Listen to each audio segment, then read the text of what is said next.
Good luck and good curling, ladies. The ice is yours.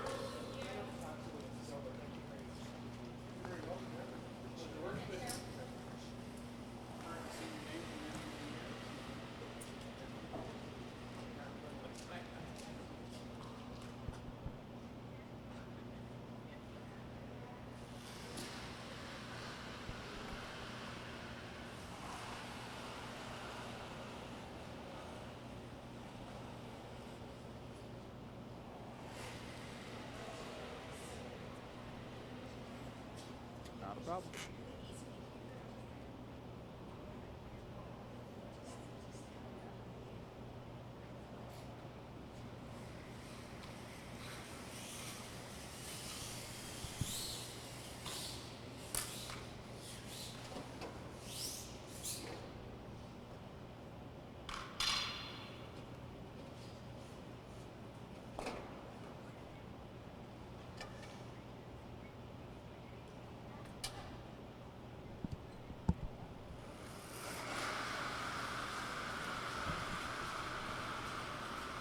Good morning and welcome to the final draw here of the Scotties Tournament of Hearts. My name is Joel McDougall. I'm joined by Terry Udall.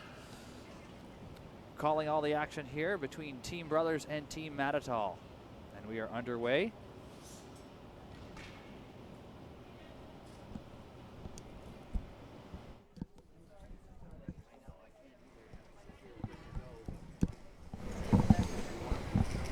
So there we are. We have first stone. It is the Mattatall rink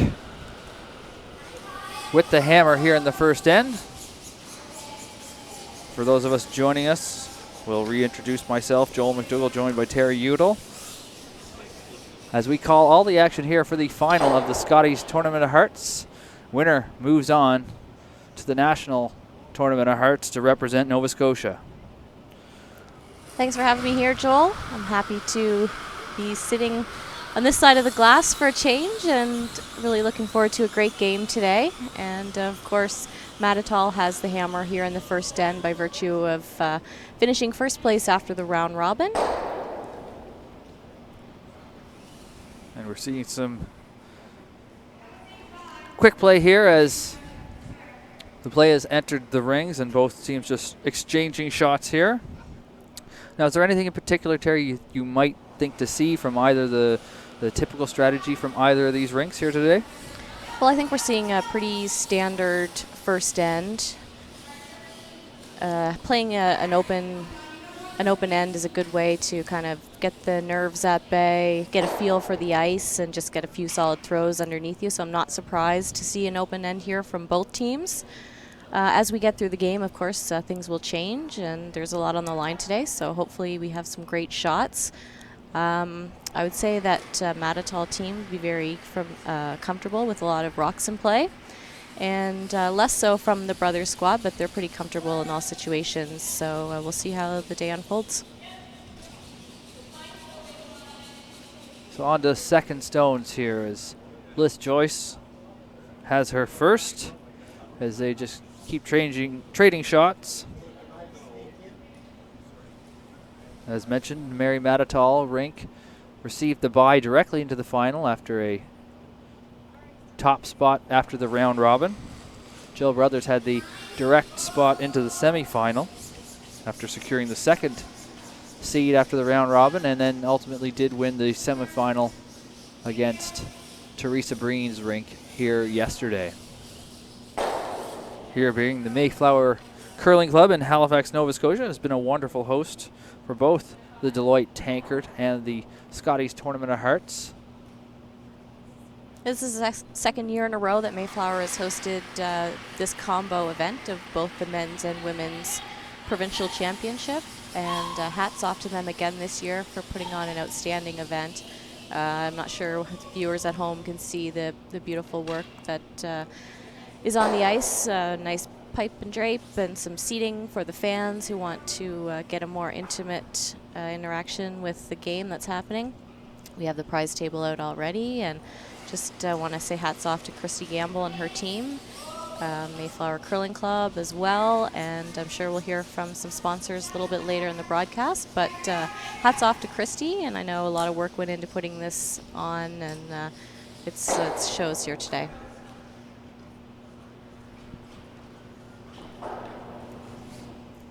And still just a clean end as we move on to third stones here was Erin Carmody.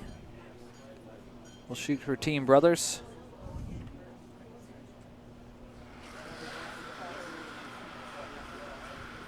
Erin's obviously the newest member of Team Brothers, originally from Prince Edward Island.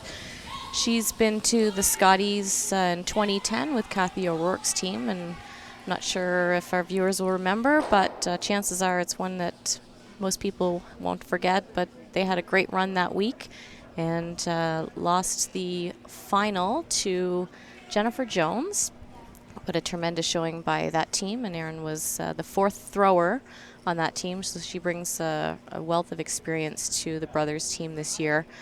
She moved to Alberta not too long after that run in 2010 and played very competitively out there. But she will be looking for her second trip to the Scotties with a victory today.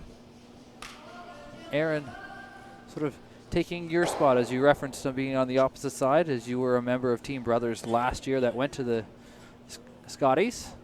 I was pretty excited for these girls today. We are all very, very good friends, and I couldn't be happier for them to be competing today.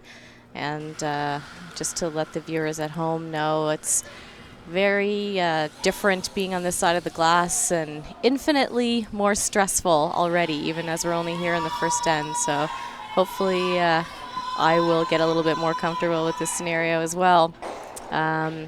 I was lead on Team Brothers for the last number of years.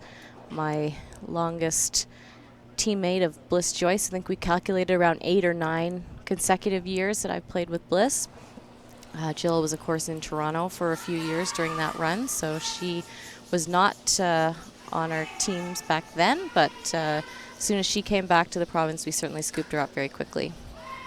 Really good friends with all these girls, and respect the teammates that Mary Mattatall and her team and their experience that they bring to the ice, and I know it's going to be a great game today. So a clean end still as we move to skip stones, and Jill Brothers makes her way down to the near side from our vantage point here in the Mayflower Curling Club. A rollout by Team Mattatall just now gives Jill an ever important opportunity to practice her draw weight. Wide open rings down there, and any time that you can have essentially a free draw to the rings, you're going to take that and really try and get a feel for the ice. And the sweepers will also pay quick attention to the time and put a good draw down. It's hopefully something that she can put in her back pocket for the remainder of the game.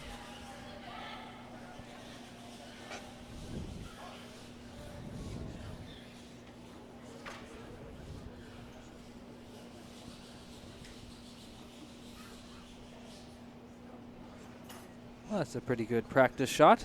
I'll say it's a great throw. Good team effort with the sweeping. So now Mary Mattatall will make her way down for her first shot. We'll get through personnel for both rinks here throughout the afternoon. We're still early in the first end.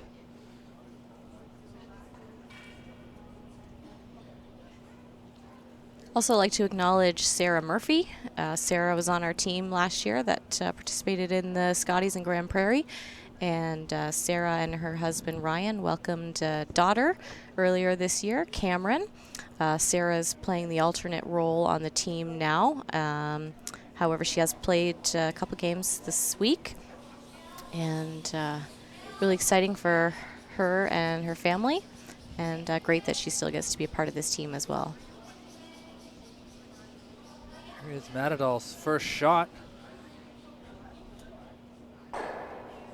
Gets the little hit and will roll her shooter out.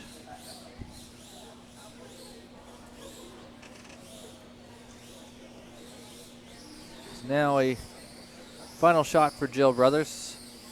Likely look for the blank, I would imagine.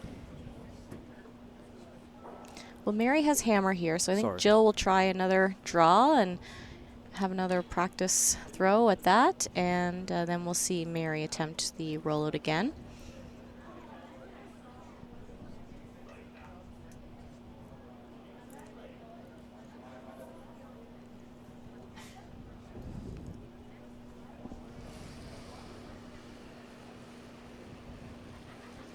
So final shot for Jill Brothers here. And number 1. Scotties Tournament of Hearts final spot in the National Scotties on the line. Coming up in a few weeks in St. Catharines, Ontario. There's another great draw from Jill, and Mary will have the same shot as well. So given she rolled out on her first one, she can essentially throw the exact same shot here, roll out, and carry the hammer into the second end.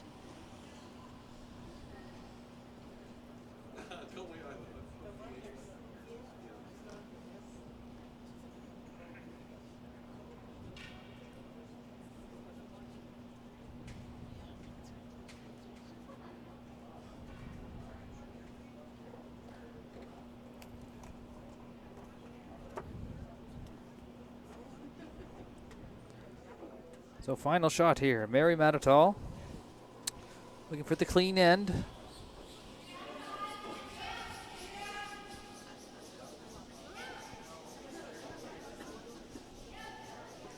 Sweepers have to work hard in order to get that roll out here. And it looks great. We'll just catch a piece of that Brothers Stone, and a blank is thrown up in the first. We'll move to the second end. Visit bellalliant.ca/TV1 for the 5 TV1 live webcast schedule and on-demand content.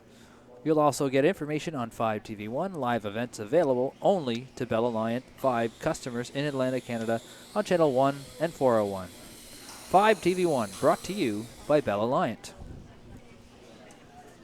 And on behalf of Joel and I, we'd just like to remind our viewers that earlier this morning, the men's final took place here at Mayflower, and we wish to send our congratulations to Team Jamie Murphy. And he and his team will be off to the Briar in St. John's. It was an extra end victory for Murphy, and definitely a crowd pleaser. A very entertaining match here for the morning draw. Looks like Jill's calling this one in as well, so we're going to keep the open play going for another end, and a nice draw here by Jenn. So I think we'll see a similar end to what we saw in our opener. So Jenn Brine lead on the Jill Brothers team. And kudos to Jenn on making the transition from alternating with Blisse Joyce at second last year to now throwing lead.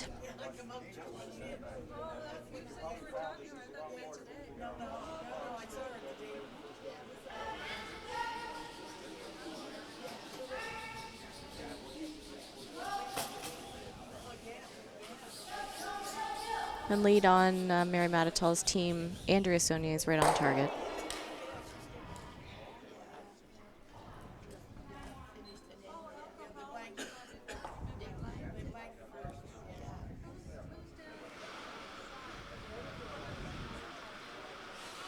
So these two teams faced off in the round robin, obviously, and it was a close match in that one. It was just a 1-point lead, 1-point victory for Mary Mattatall, as she actually stole in the 10th end to win 7-6 over Team Brothers in the round robin.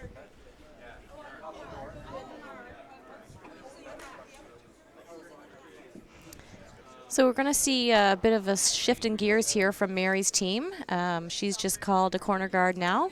So look for a guard to be put up by Andrea, and Mary will use that opportunity to try and generate some offense and use that hammer to advantage. Now here we're in an even end, and number 2.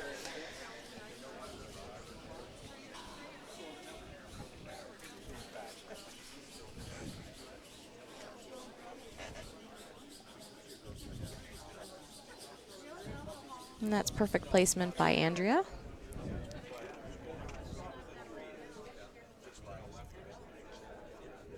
It is the free guard zone that we're playing here, and guards are not removable from play until the second rocks are thrown. And of course, this is Blisse Joyce. She's the second, but Jill's electing to try and make a good use of that guard and get something around there first rather than peel.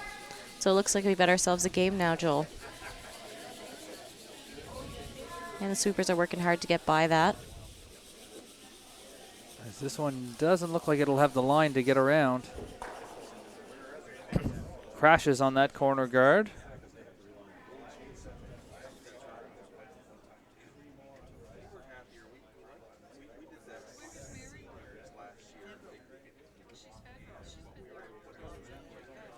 And now Jill Alco-Holland,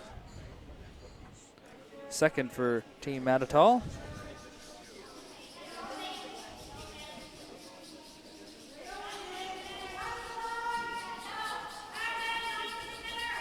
The line looks good from this vantage point, and the sweepers are working hard. Looks like it could be a bit short, but they're dragging it, and looks like they'll get it to the top 12. So they will get a biter, and Jill makes no mistake to go immediately up to the rock, and she'll try and play a control weight. It's not fully exposed, but still very hittable. And she'll look to probably leave her shooter in the top, kind of blocking that center line control area, and force Mary's team to kind of deal with her rock that's blocking the scoring path. And here Jill Brothers calling for hard on this, trying to get by that center guard. And again, will look like it'll just tick off. Now Jill Brothers will do a little sweep to bring that previous center guard into the house. Now Mary will have an opportunity to sit 2 here. She may look to tuck the shooter behind the now wider corner guard just to kind of avoid having the Yellowstones grouped too closely together. But I think objective number 1 here is to simply remove the blue stone and sit 2 for the time being. She does get a slight roll behind, so that's a great shot. Looks like there could be a double here. So Jill make the indication towards that at least.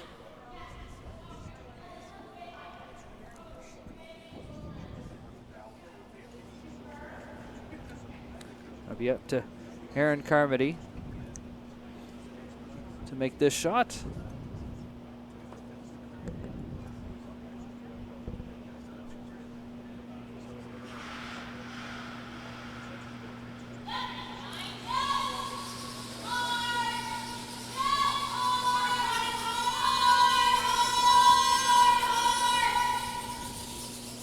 She has the one, will roll over and just tap that Mattatall rock, and now it's actually buried a little deeper. Yeah, that's unfortunate for Erin there, and that really does put the Yellowstone in a great position, and now Mary's going to look to split the rings and get those 2 yellow rocks as far apart as possible, and unfortunately Erin's shooter is blocking access to the yellow that's currently in the house. So looks like that one's going to be there for a bit, Joel. Marg will get an opportunity to draw here. Marg Cutcliffe, third on Team Mattatall. The sweepers have backed off a bit. This one is a little heavy, and Jill Brothers will sweep it right out the back.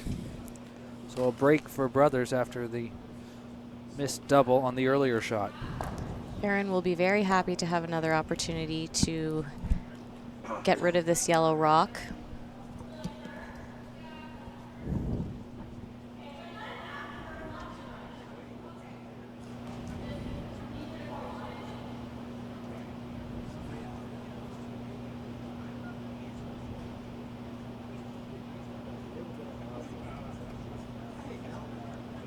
Second shot now for Erin Carmody.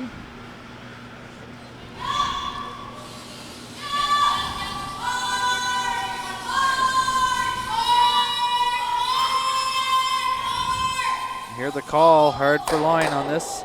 She will make the takeout and send her shooter to the opposite side, where it'll sit full 12. Great redemption for Erin.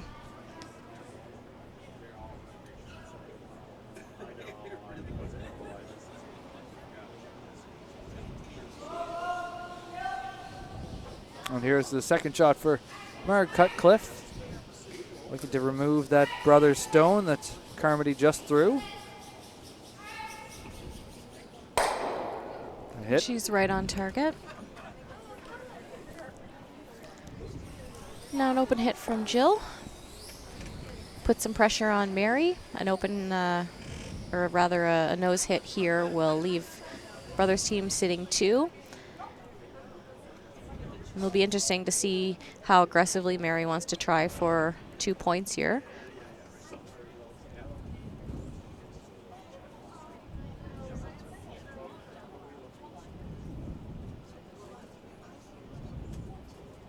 Without some serious errors here, it looks like the blank is probably not an option for Mattatall now, so they could just hit out the game or the end and take her 1 point, but we'll see how things end up after Jill's shot here.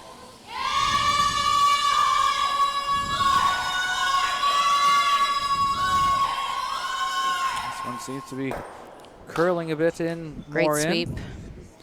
Well, we're hearing quite aggressive calls for the sweeping here in this end for the brothers team. Is it just misread of the ice a little bit at this point in time? That could be just nerves.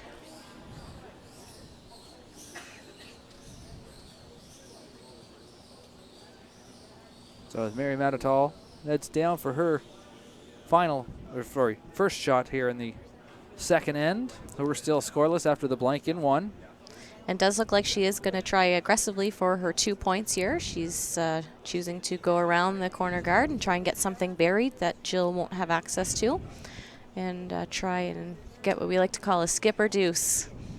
And that's a 2-point end generated solely by the shots thrown by the skip.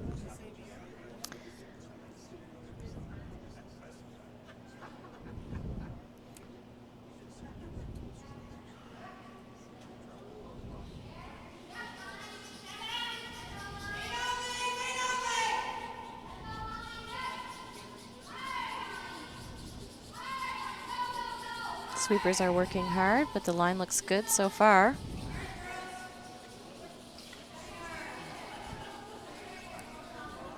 Not going to make it by the blue, as it might have been just a little bit light for the line that they had called.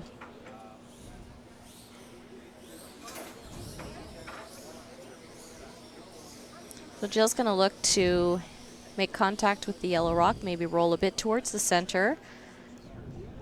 Switch things up for Mary's path and force her into taking 1 point.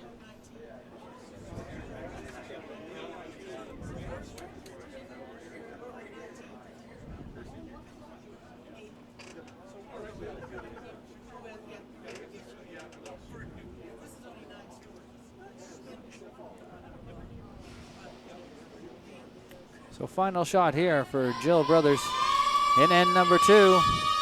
They're on this one right out of her hand.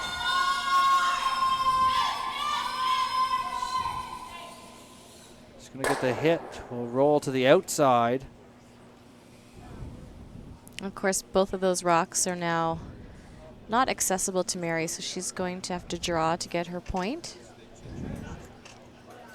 She's got a lot of room to draw to, but it does weigh a little on your mind sometimes when you know that the opposition has 2 rocks in the rings. Mattatall really just has to get more than half a rock 12 foot, so anywhere in the rings fully would do.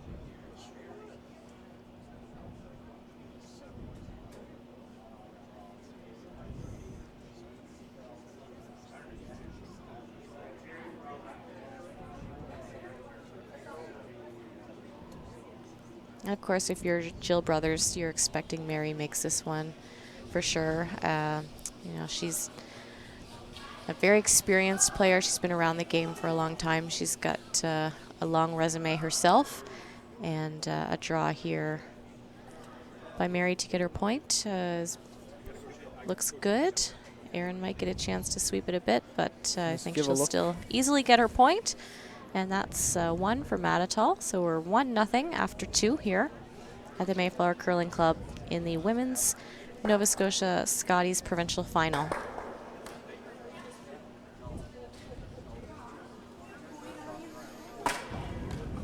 So Mattatall opens up the scoring here. Jill Brothers will get the hammer for the first time as we'll move to the third end.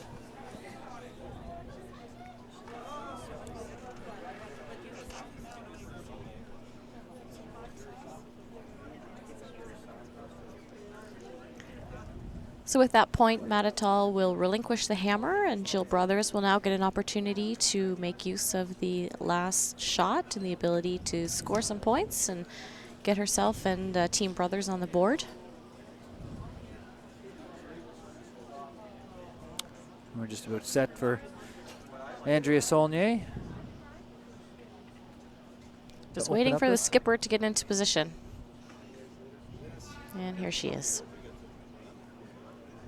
So Mary's calling the rock in the rings for Andrea. So he's trying to draw Jill into playing in the rings rather than getting guards and having an opportunity to generate some offense. So it's not a surprising move by Mary to call this rock in the rings.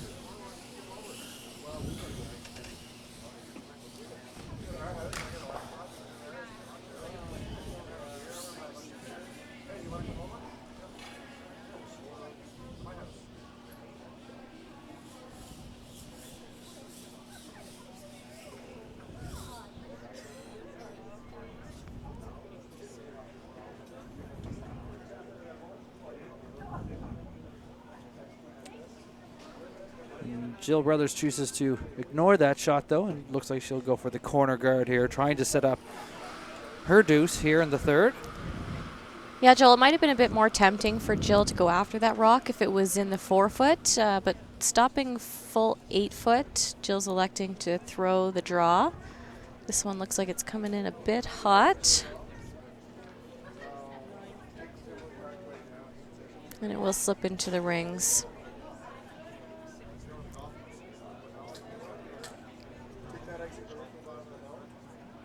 Mary will call for a nose hit here, and then Jill will be forced to deal with the rocks in the rings.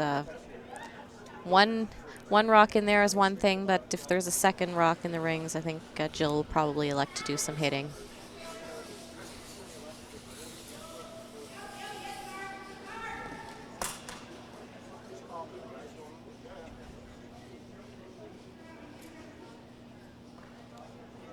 Not quite off on the nose as she gets a little roll towards the center, and will sit at the back 12-foot. That one's less of a factor where it falls to the back 12. Does look like Jill's going to continue to hit as we suspected she might.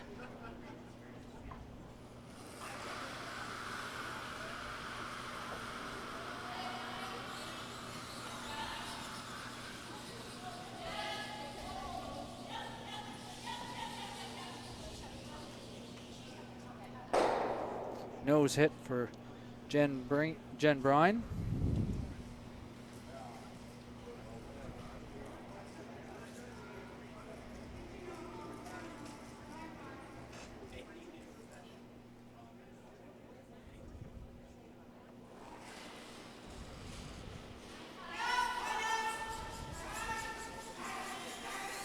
So Mary's working her sweepers hard here to avoid the jam.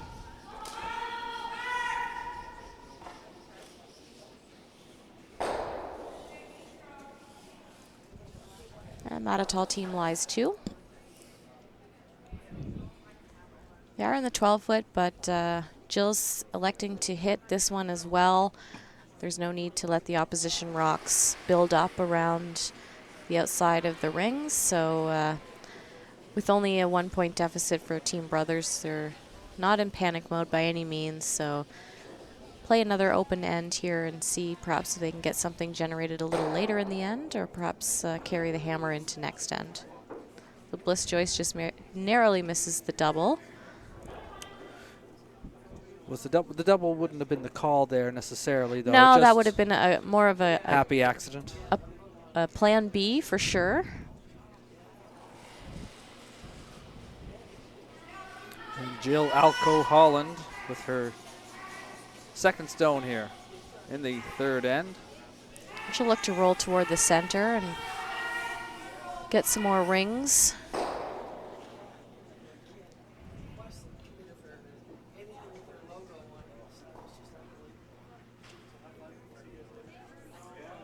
So same shot here for Blisse.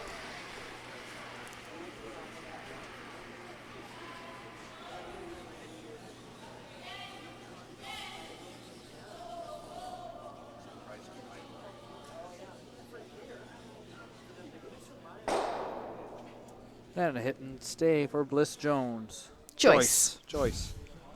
I think I was watching the match that was on TV during the break and had Jennifer Jones still in the mind. Ah, yes. The provincial championships in several different provinces are unfolding today. And of course with Chelsea Carey heading back to the Scotties as Team Canada, Jennifer Jones will have to do what the rest of us normally do, and that's fight for our provincial titles and the opportunity to go to the Scotties.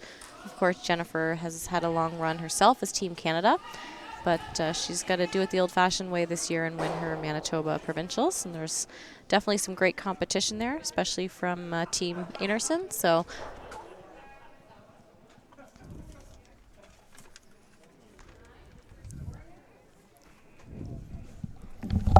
we get set for Erin Carmody's first here in the third end. And this just in, one of the crowd members heard me speaking about the Manitoba provincials, and apparently Jennifer Jones has been eliminated, and Englot Robertson are currently competing for the right to represent Manitoba for that province right now. And just misses another chance at the double there on Carmody's shot.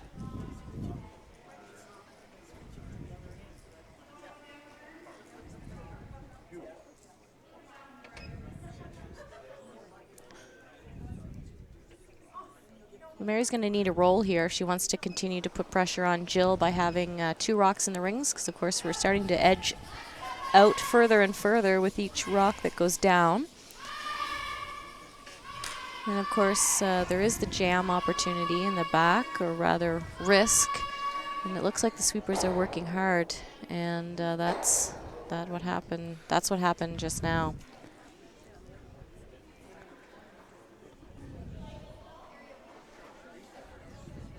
So Jill will look to use that yellow stone as a bit of a corner guard and try and draw around. Also considering drawing to the open side.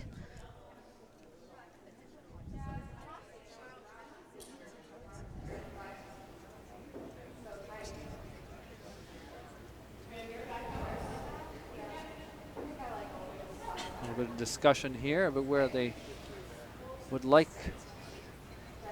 to position everything. Yeah, it's tempting to go behind and get a rock buried over there, but then you have both rocks on the same side of the sheet.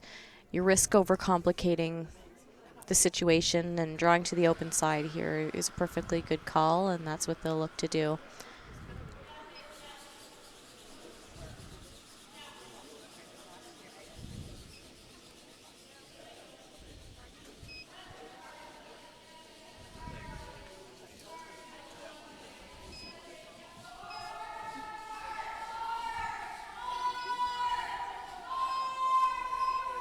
So here the call on the front end. Great sweeping to get that to where it is.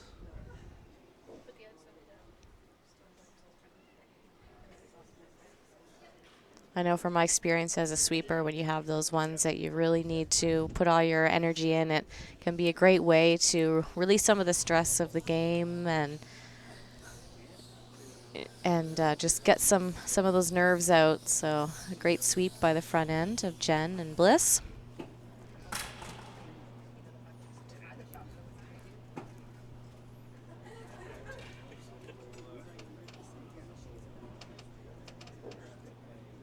Well, sweeping one of the areas that you can, I suppose, put all of your energy in, because it is such a game of balance. About I was actually sort of joking with some of the production staff about the music that was getting ready for warm-up, but it's not like your traditional sport where you are getting yourself pumped up and are just going to be throwing all your energy into things. It's very much a controlled exertion, sort of. It is, you're right, but at the same time, as the players out there, you're still feeling all of those feels and, you know, the nerves and the excitement. And just in curling, we don't have the emotional outlet that a lot of other sports have in terms of being very vocal and energetic out there. So it's a different vibe for sure. But both of these teams are have so much experience that. You know, they would know how to manage the nerves and kind of get themselves in that championship mindset. So we get set here for Jill Brothers' first stone of this third end. Mattatall with the 1-0 lead after the single point in the second.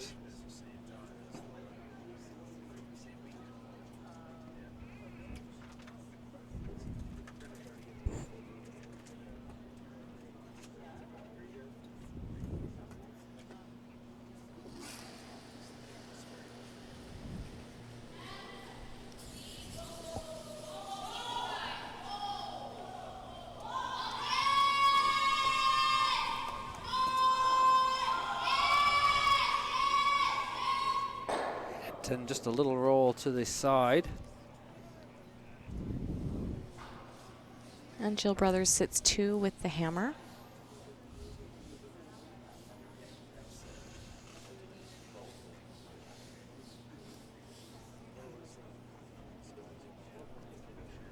Mattatall looking here, if potentially here the run back double. Yeah, the double's definitely there, Joel.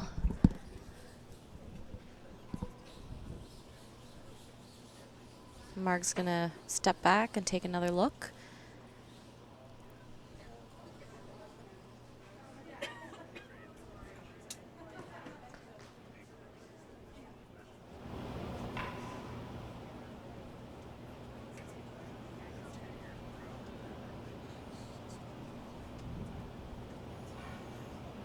Our Cutcliffe.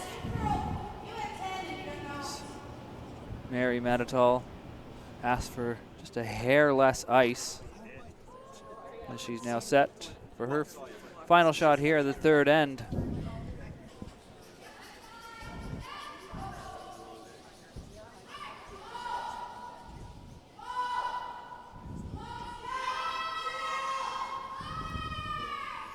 Calling from sweep on this.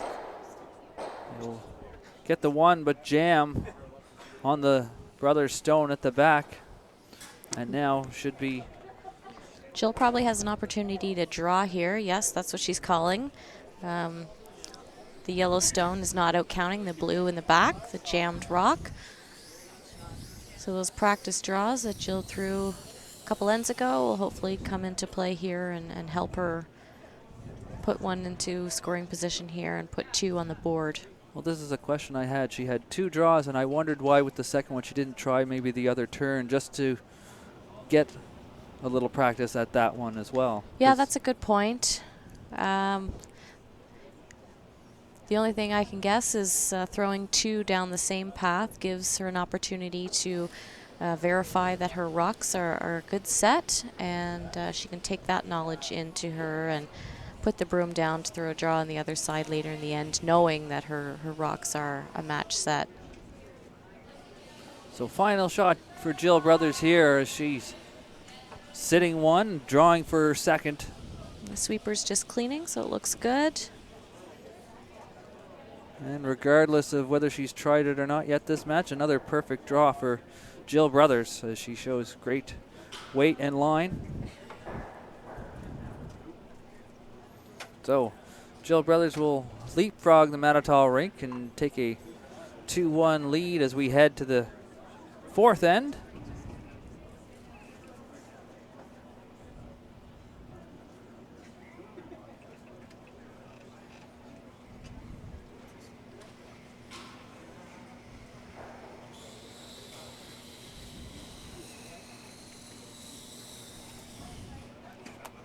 couple of unfortunate misses for the Mattatall team in that end that they won't be happy with, but Brothers team were able to take advantage of those, and that makes the difference in getting the 2 points here. And now Team Brothers will start off the 4th end, and of course the hammer will go back to the Mattatall team.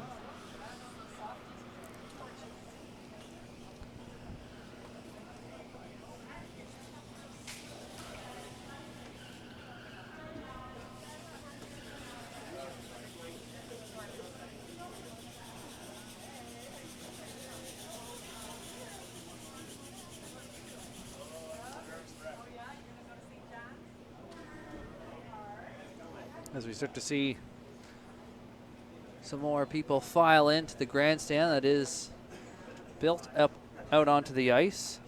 As mentioned, a little bit extra seating here at the Mayflower Curling Club. Thanks in large part to the sponsors, obviously, that make this whole event possible. Of course, Scotties, title sponsor for the Tournament of Hearts. Quality Concrete, the Printing House, 40 Creek Whiskey, and Advanced Systems, as Christy Gamble alluded to on our earlier broadcast, helped with much of the seating and the piping and that, just to give the curling club the special look and elevate the event to another level here. And of course, Bell Alliance TV1 for covering all the action here that you're watching with myself and Terry right now. So a guard attempt by Mattatall lead Andrea Saulnier slips a bit deep and goes into the rings, so it gives Jill an opportunity to hit that. And of course, with Mattatall having the hammer, they're going to be looking for guards out front to try and generate some points. But with the guard slipping into the rings, now they're going to have to deal with some Brothers rocks, first and foremost.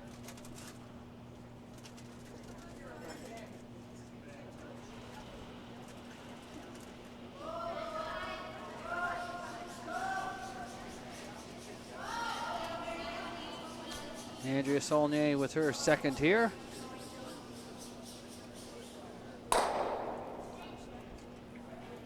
Close to making contact with that second blue stone, but she just goes over the top and rolls out.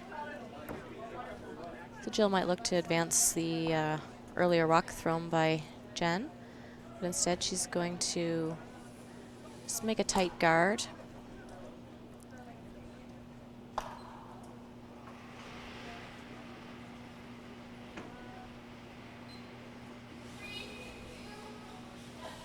So the Brothers team will want to make sure that this guard is pretty tight to the rings. A high guard would essentially help the Mattatall team, even though they do want access to that slide path and the center line and the scoring area. Excellent effort here by Blisse, and that one does come into the rings, but that's certainly a better plan B for the Brothers team rather than a high guard.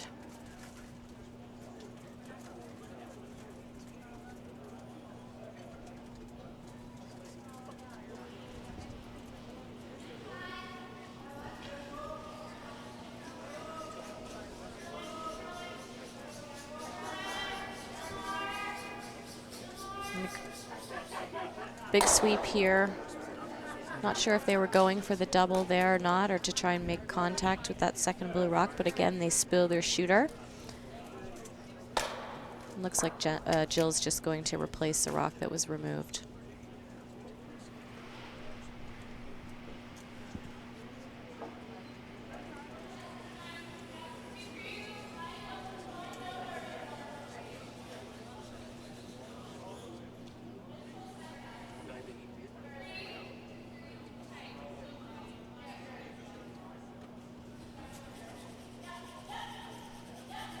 So I'll try and bring this one a little tighter than it was. So Carmody and Brine helped that one finish.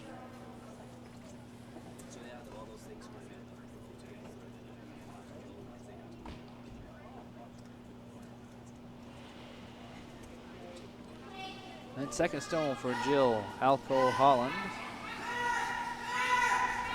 And it's a no-brainer for Mary to peel that one. Not only does she need access to that blue rock in the top 8, but she'll also want to clear the way to the scoring path.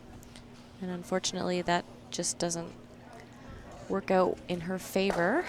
So Jill will have another opportunity to put one in an even better scoring position than Jenn's one that was in the top 8. It's now scooted over a little bit to our right-hand side of the sheet. So Erin will look to come around.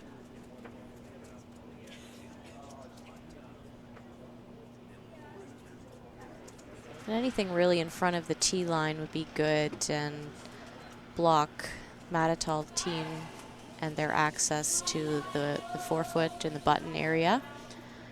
It would be nice to get right into the top 4-foot here. Brine. And the sweepers are going hard. And Joyce try to drag this one a little farther back.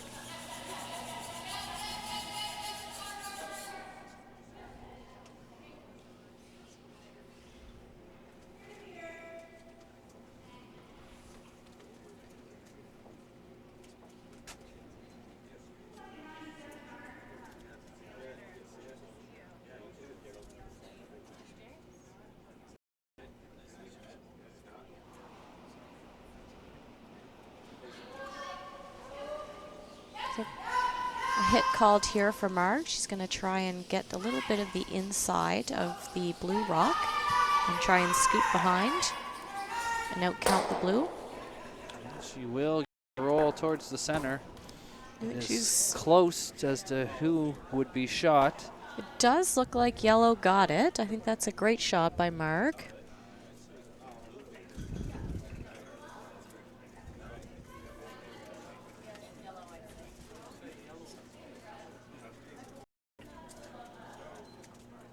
So giving the brothers team something to think about here with that great roll by Marg.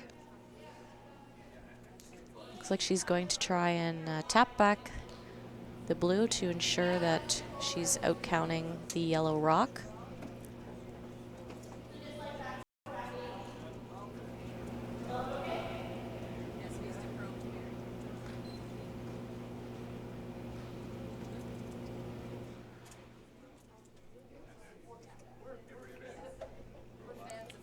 Similar path for Erin for the draw that she just threw in her first rock.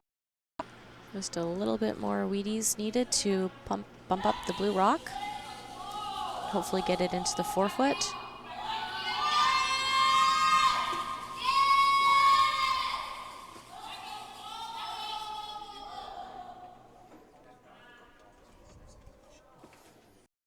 Right on, and we'll get a little bump back just to be on top of the button. Can't make it much better than that, can you, Joel? I can't make even close to that. So, no, the shot making's been outstanding all week. I would expect about the same here as we're down to the 2 final teams. 2 top records throughout the round robin. There is a double here available to Mattatall's team.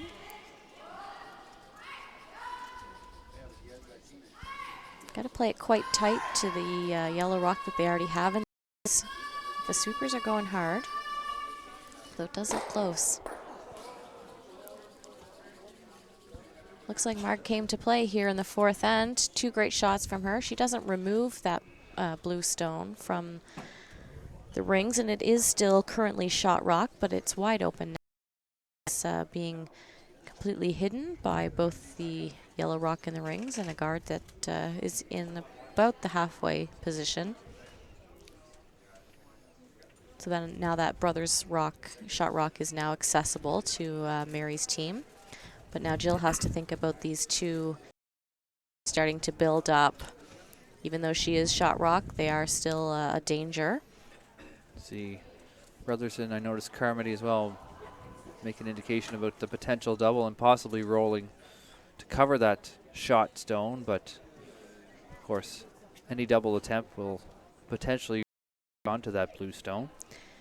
And also with the double, chance there you're going to have to hit it high side on the out-turn side, and you risk losing your shooter here. but having shot rock, I think it's a good one to try. And at the very least, you want to make sure you eliminate some yellow rocks here.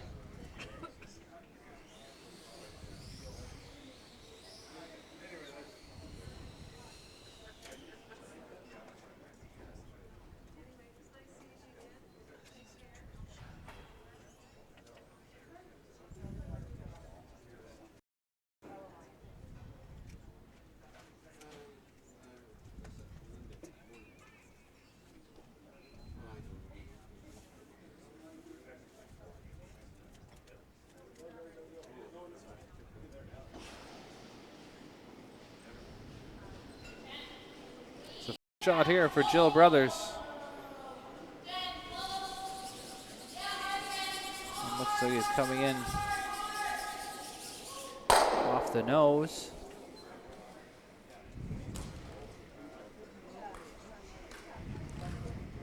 And like we said earlier, though Margaret removed this blue rock, she did push it into the open, so now Mary will have an opportunity to lie 2.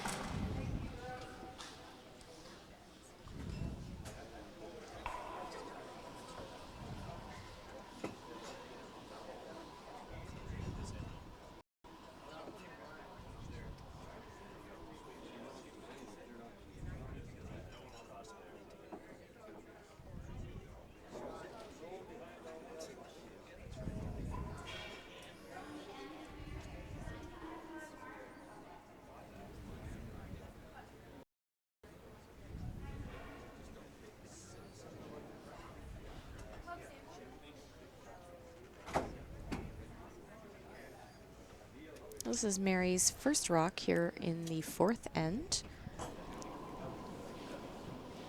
Mattatall does have the hammer here.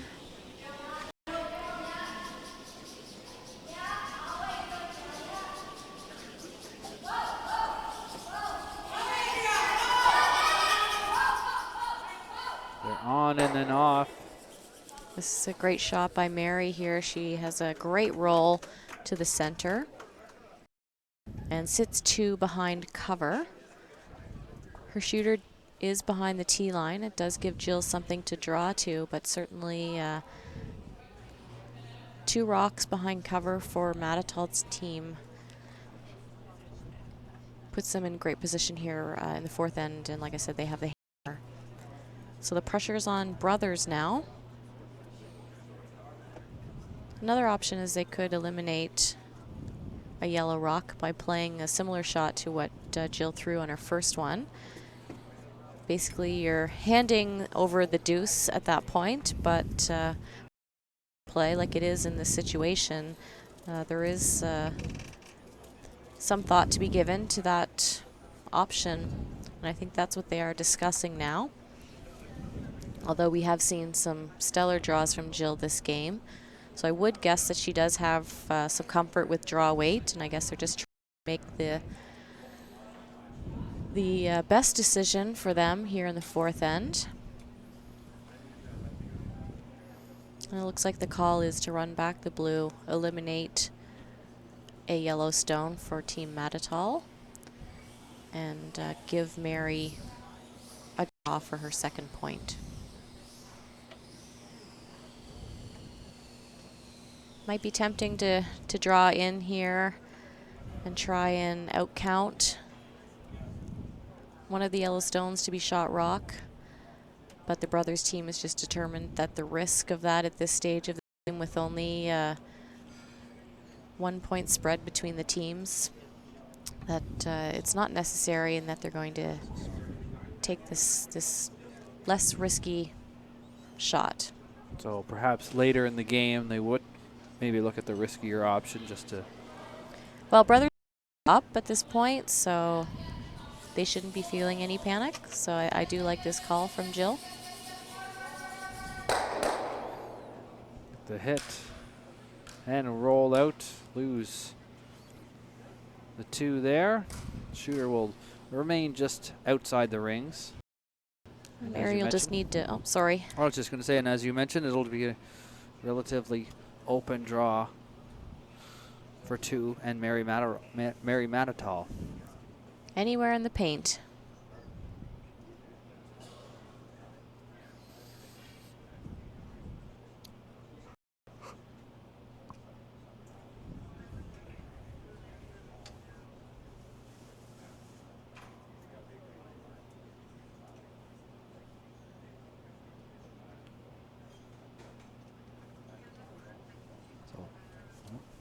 Mary about to go and in the hack there.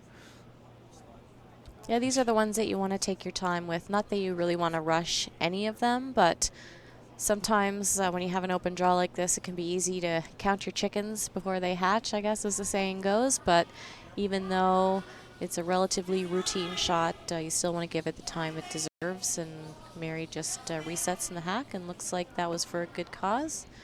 Because it looks like her draw is on target here. The sweepers are just cleaning. They like it. And that's 2 points for Mattatall here in the fourth end.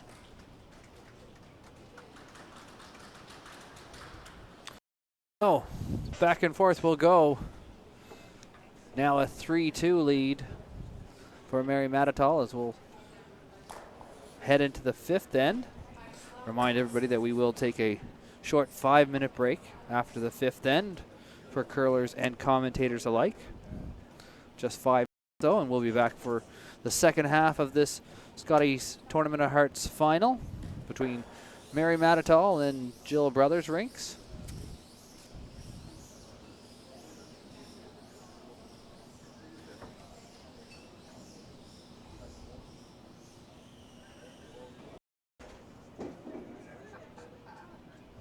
So players have about 30 seconds between ends to kind of regroup, have a chat about some objectives for the next end. And it looks like both teams are making use of that time. And it can be an important one, just reset and make sure everyone's on the same page going forward. There is a break after the fifth end. And at that point, the alternates and coaches have an opportunity to have access to the players, but it really is important to make use of those 30 seconds between ends and just check in with everyone on the team. So the Mattatall rink will open up with placing that one just on the top of the floor. And Jill is demonstrating what her plans are here in the fifth end with an open hit call that she's asking of lead Jenn Brine. And we can surmise that Jill wants to have an open end here, perhaps bank some time and carry the hammer into the even end, which is the sixth end. And we'll see Mattatall follow suit here.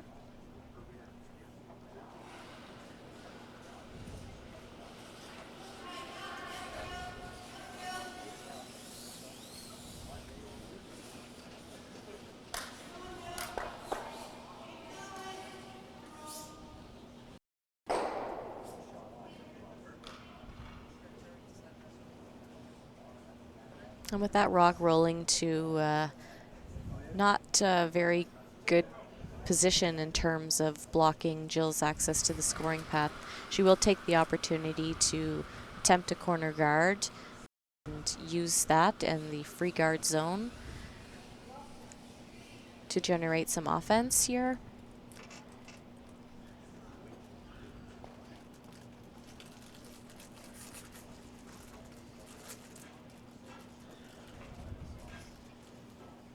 Looking here. And it looks like it does slip in. So with that, Mattatall will be able to remove that one. Yes, of course, the free guard zone is the area out in front of the rings, and as soon as guard attempt slips in, then rock is now available to be hit, and that's what Mary calls from Jill Alco-Holland.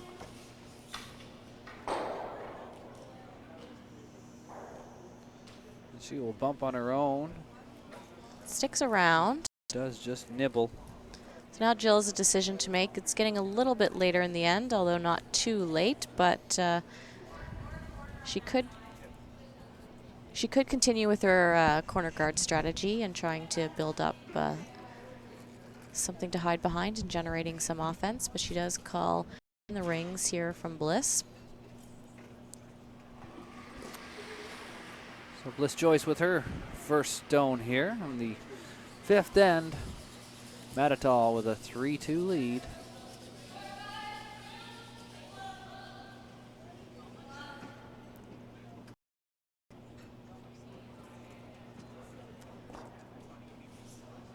We're trying to have this rock stop in front of the yellow. It does slip deep. Hopefully it sticks around. It does. It sticks around for shot rock. So the thought that one stopped in the top 12, Mary would have to deal with it and tempt her team into possibly jamming on the yellow. But of course that one does slip behind the tee line. Final shot here for Jill Alco-Holland. A sweeping call right out of Jill's hand. Oh, just a clean call now, so it looks good.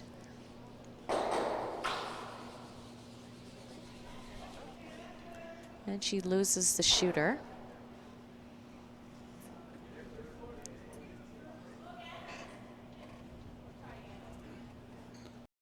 So we're going to try again. Blisse will just have to take a few feet off this one.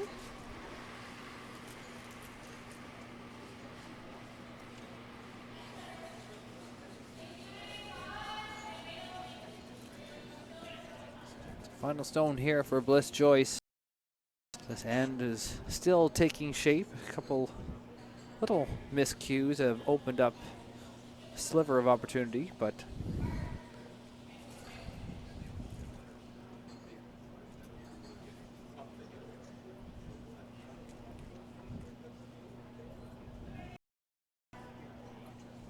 Certainly didn't freeze on the yellow one there, but it does force Mary to deal with it. And for the brothers team, they just hope for a jam on the back yellow.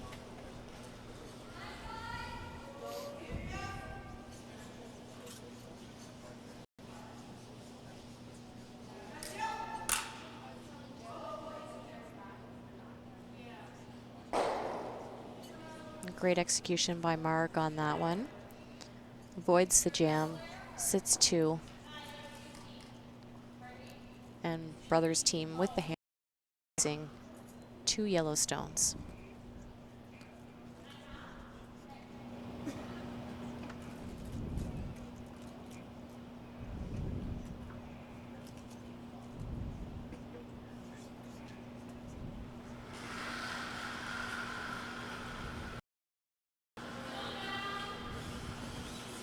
Erin Carmody here with her first.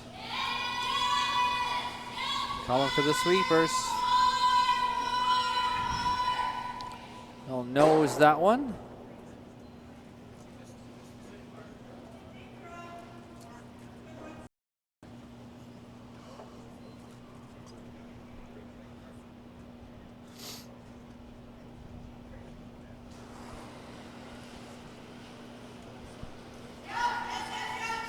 This is a similar throw from Marg to her first one. And there is does still look like it's in good position to make contact with the blue rock. And a slight roll toward the center. We'll give it full 12 foot. It is full 12, and it splits the 2 yellow rocks, gives them a little bit more distance. It's hard to see the angles from up here, but it doesn't look like... Still. Oh, yeah, I guess there could be a double here.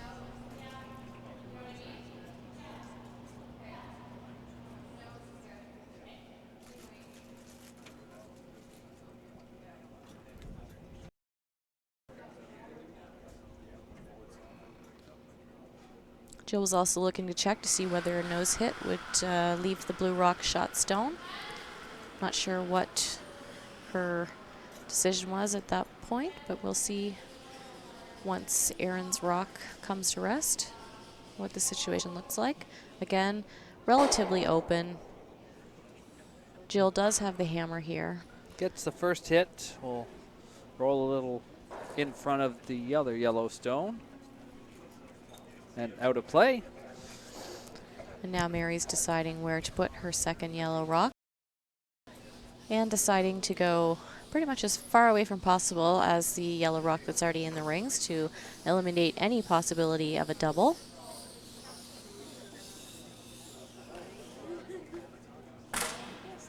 Really important to make a nice draw here and put some pressure on the brothers for the Mattatall squad. They'll be looking to place it right around the tee line.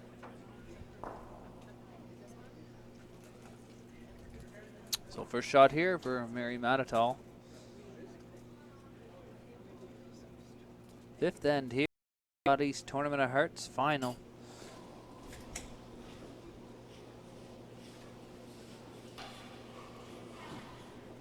The sweeper's just cleaning, so it must be close.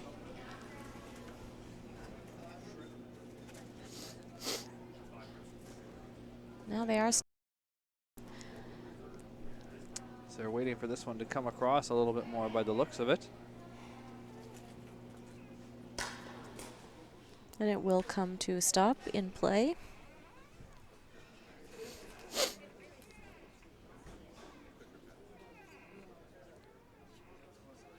So now Jill's deciding what to do here. They do have the hammer, so tempting to try for your 2 points here, and it looks like that's what they're going to do by following Mary down, trying to freeze on the yellow rock that was just thrown.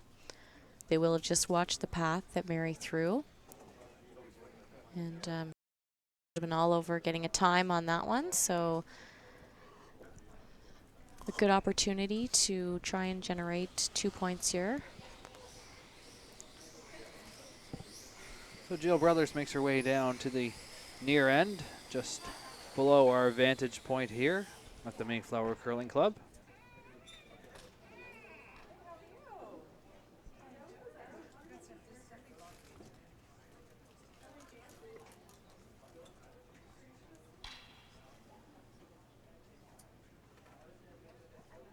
So of course the idea with the freeze here would be to put blue rock in a position that Mary wouldn't be able to remove it.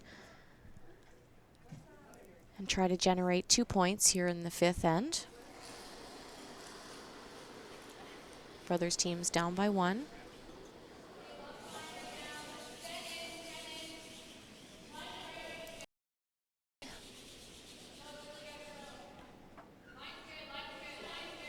Hear the call of line's good, line's good.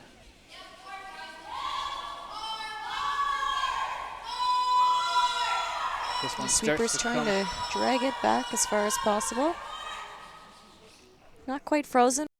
Only forces Mary to play that stone and brings the jam possibility into the equation.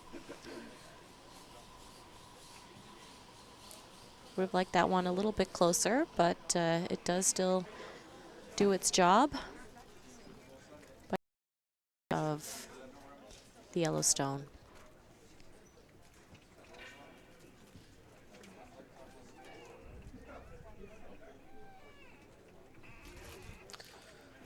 So now final shot, Mary Mattatall here in the fifth end. She has a 1 point lead after 2 in the fourth. And just trying to pick out that blue rock. She doesn't want to get too much contact with the stone for risk of jamming it. She just wants to peel the blue one out. Doesn't care if she keeps her shooter. Would be nice. 3 points is certainly more pressure than 2. The sweeper's working hard now to avoid a jam. Excellent shot by Mary. She does manage to keep her shooter in play, so there's pressure of 3 stones that Jill will be facing. And she's electing to throw the same shot that she just threw.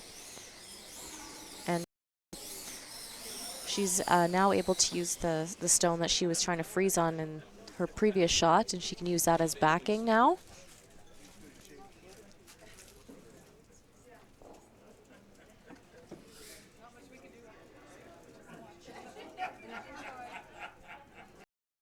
Ones are tough on the sweepers. I know, I've been there. Once the skipper lets go of her rock, it's in the hands of the sweepers to judge the weight. And it is in their hands now. Final stone fifth, and Jill Brothers looking to slow down here. The line is coming up now, so it looks like she's going to come up to her backing.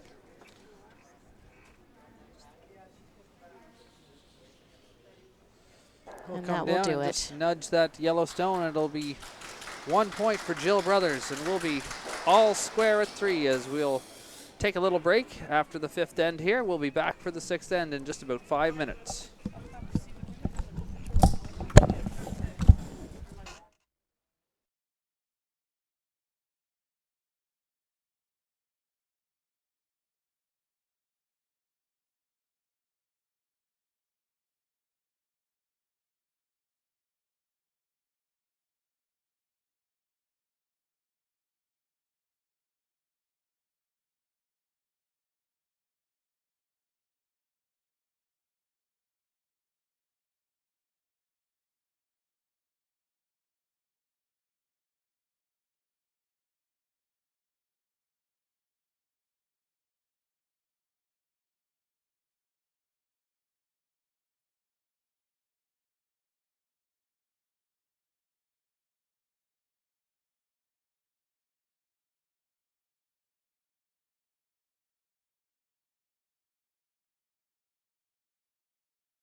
There is what the ladies are playing for Nova Scotia Provincial Championship, the Scotties Tournament of Hearts, as we are set to get back underway here. So Jill Brothers picks up the single in 5 to make it all square, 3-all, as we're here in the 6th. So of course, at the 5th end, the coach and alternate players would have the ability to come out onto the ice and chat with the teams. And I don't believe that the Mattatall team, I'm not sure if they have a coach here this week. There's not one listed in the program, but I'm very familiar, of course, with the Team Brothers coach and alternate, and that is Daryell Nowlan. And I'll give a shout out to Daryell. I'm sure he had some wonderful words of wisdom for the Brothers team during the break.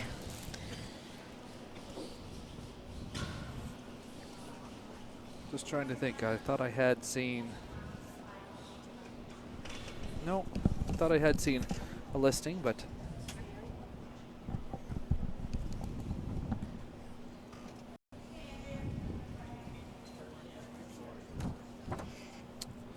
We've seen this situation a couple times this game.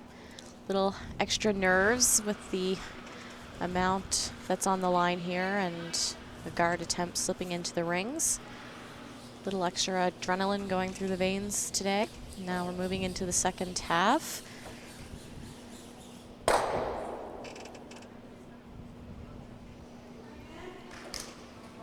So Mattatall in control at this point.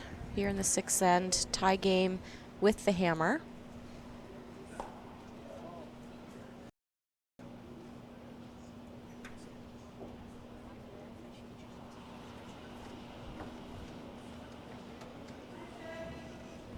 Second shot for Andrea Saulnier.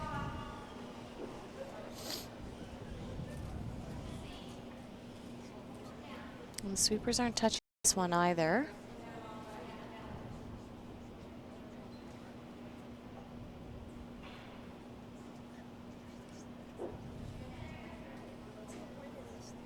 And that's a good adjustment by Andrea to have her rock stop in the free guard zone area. However, it is second stones now, and Blisse Joyce will have the opportunity to remove the guard.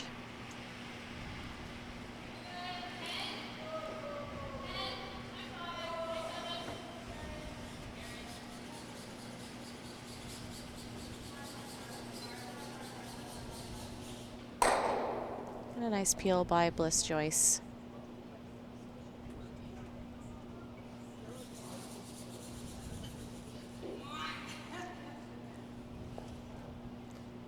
Doesn't quite remove it from play, but it's not counting.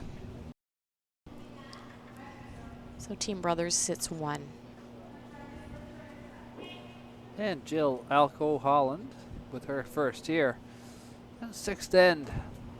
Final draw here at the Scotties Tournament of Hearts. So we're going to try throwing a guard on the other side of the sheet now.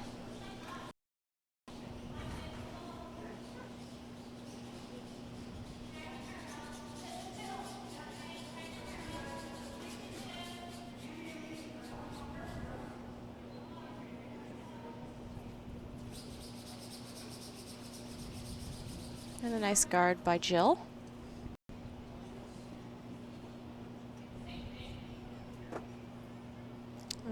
Jill, the other Jill Brothers, now trying to decide what to do with that situation. Of course, she could peel it, but she's also now wondering if there is an opportunity to make use of it for her own purposes, and considering a split on the top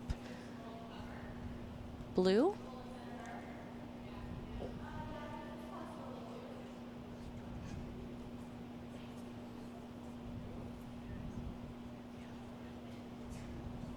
She could also come around herself and beat Team Mattatall into position guard.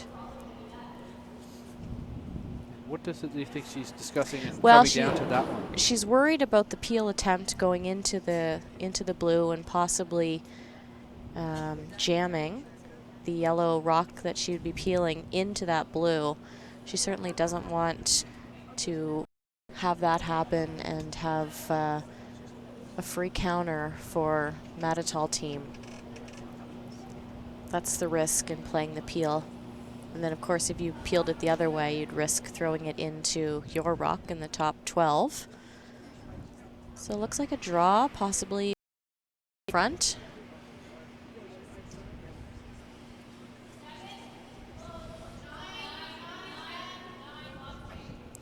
So the sweepers are calling a 9, and that means that the rock has enough weight to go through the ring. So that means that they're going to be playing to move that rock rather than a cold draw. So straight back bump advances the top blue into a better scoring position.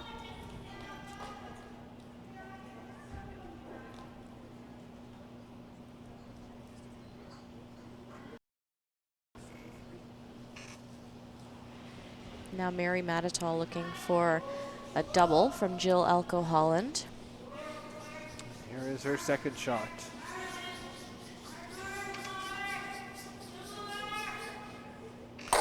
Get the one and just glance off shot stone, and it will be pushed back to the back 8. And Jill Brothers will have to decide what to do, if anything, with that top yellow. It is an opportunity for the Mattatall team to build up on Brothers team here. And it could be a second point in the Mattatall team's campaign to get a deuce here. Brothers is shot stone at the moment, but tempting to remove the yellow rock and eliminate potential for the Mattatall team.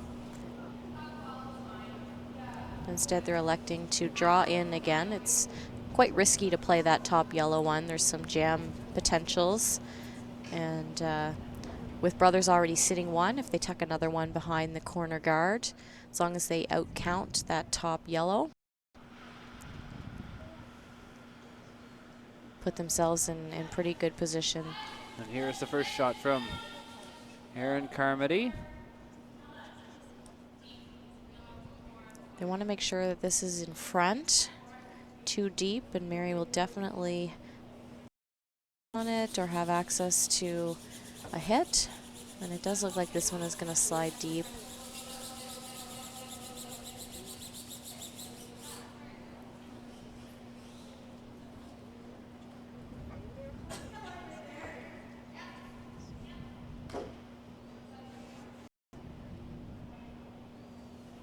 So because that one does slide deep, it creates a bit of a pocket for Mary to draw to, and she'll look to Cutcliffe to put a rock on the tee line in front of those 2 yellow stones. Rather, 2 stones.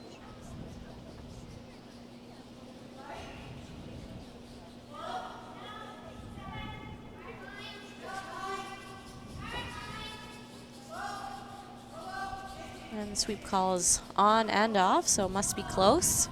The line looks great.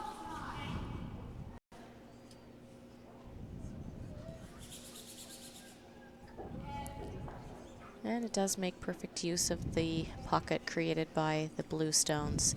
It does go behind the tee, so Jill will have an opportunity in Erin Carmody to do the same shot and freeze on top and attempt to outcount and sit shot stone. So here is the second shot now from Erin Carmody, 6th end. Mattatall with the hammer.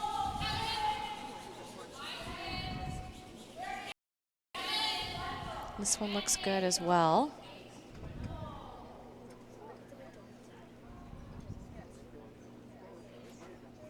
Not quite the line that we saw from Marg in her first draw.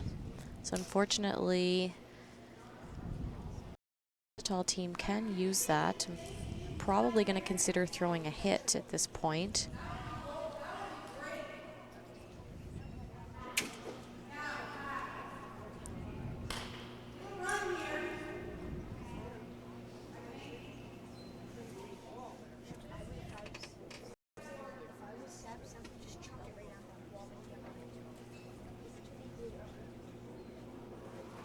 So an inside roll here by Marg with some weight. Can remove the 2 blue stones and possibly roll her shooter behind and sit 2 buried.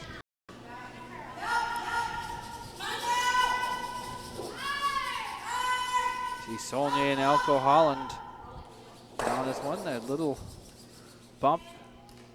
That's a great shot by Marg. She doesn't remove the second blue to sit 2, but she does get shot rock.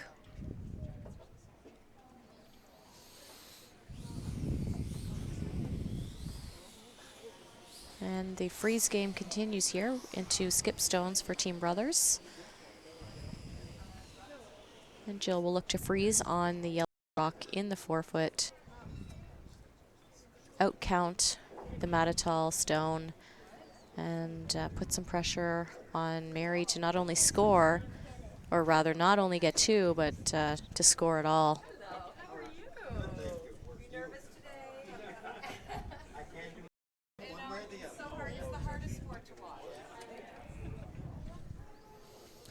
So Jill Brothers sets for her first shot here in the 6th end.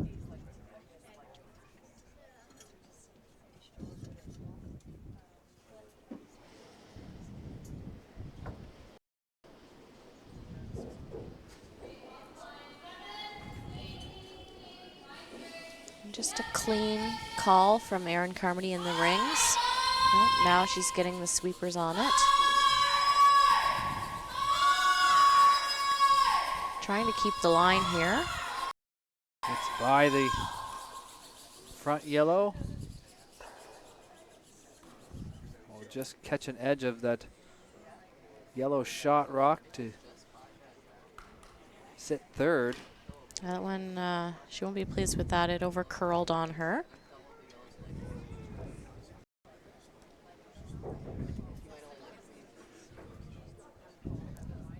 Mary and Mark having some discussion. Mary immediately wanted to throw something higher, but I think Mark's trying to talk her into sitting 2 now.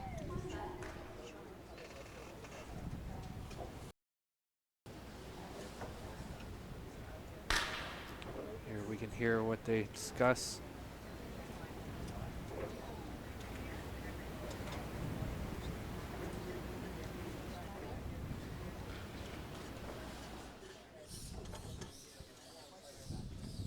Hear comments there, but on your experience, what do you think likely is the call here, Terry? Well, it looks like she's tapping the 8-foot.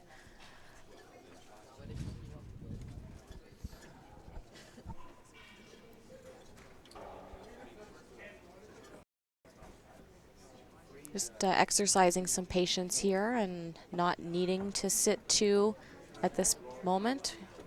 Force Jill into making something with her last shot and then hoping to have her shot for 2.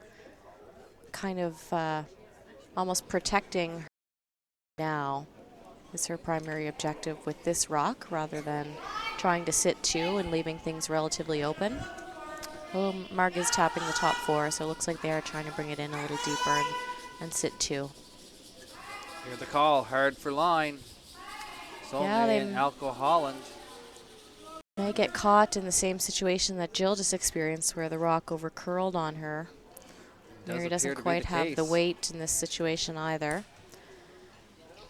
So Jill will have another opportunity to freeze on top of the yellow and really put the pressure on Mary's ability to score. So now Jill shot it once herself and seen the line a little bit from Mary as well. Try and learn from those past misses. Yeah, the paths are so important in curling, and it's a to recognize that you're throwing in the same path, or maybe you're a little outside or inside. It impacts the way the rock travels down the ice, so I'm sure they'll be having a conversation regarding whether this is the exact same path as her first one, or perhaps slightly different, and then the sweepers can be aware of monitoring for any change in the momentum of the rock Want So to here is really make sure that this one gets into good position. Brothers' final shot here in the 6th end. And the line call right out of Jill's hand. And this one's really going hard. See this one diving across the center line. Yeah. It's not going to make it beyond those yellow stones at the front. So I suspect they'll have either now or with Erin between ends as to whether this path may be changing. We've heard of certainly some changes in the ice conditions as the game unfolds, and that might be a path that they want to keep an eye on. Jill had some extra here in the game, and 2 over curl on her in this one, in this end.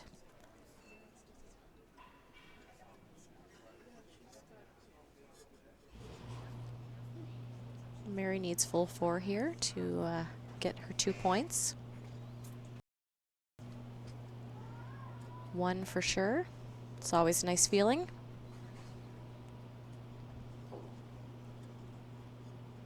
And she does have some backing there with the blue rock in the back 4. And the sweepers are working hard right out of her hand. So Mary Mattatall's final shot, 6th end. Needs a good piece of the 4 to pick up 2 That's a points. great sweep by the front end. Jill and Andrea working hard. Grab a bite of the button, and Mattatall will pick up her deuce here in the 6th end. And it's a 5-3 lead for Mary Mattatall. As we're through 6, and we'll move to 7.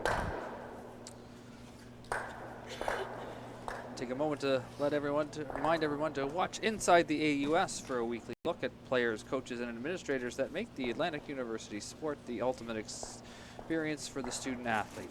Inside the AUS is available on demand to Bell Alliant 5 TV customers in Atlantic Canada on Channel 1 and 401, as well as online at bellalliant.ca/TV1.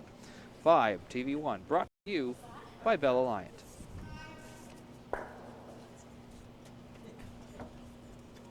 So Joel, have you learned anything about the game in your time that you've put in this week? Oh, I have learned lots about the game. I've probably forgotten as much as I've learned, though. It is just interesting to see the different strategies and how it changes.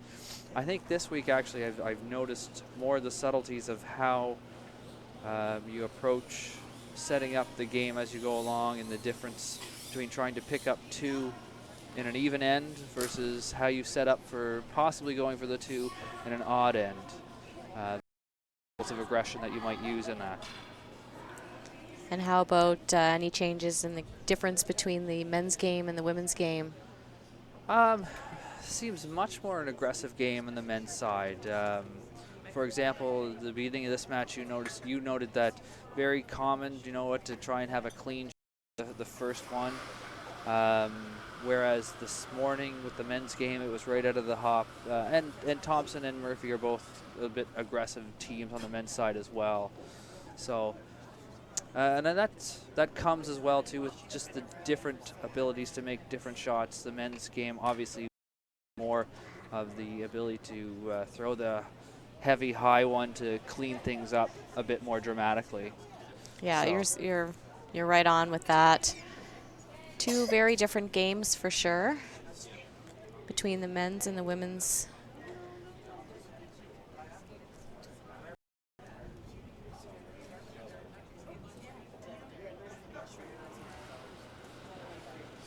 But it's always a learning experience, watching the quality shot makers that I get to see at these events, and just trying to learn to think along with the game. Enjoy having someone like yourself alongside me because I can just ask the questions. Well, I'm definitely happy to be here today for sure, and certainly don't claim to know everything, but happy to help out and lend some of my experience.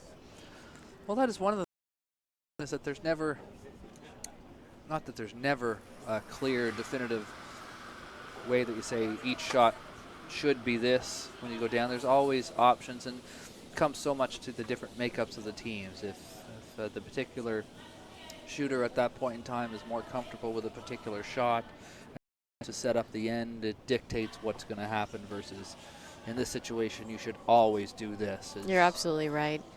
And there's so many different scenarios in terms of how the end could be set up and what any shooter could be facing at any time. So it's constantly a learning experience.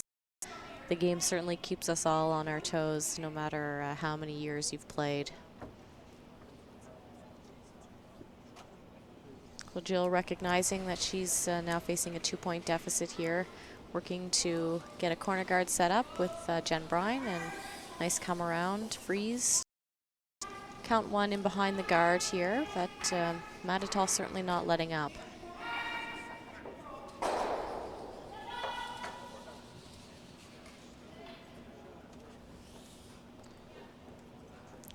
So Jill Alco-Holland will remove the brother's stone of her own, roll to the opposite side of the house, and now Jill will look to come back in and around that corner guard again. Yeah, this call certainly speaks to the scoreboard.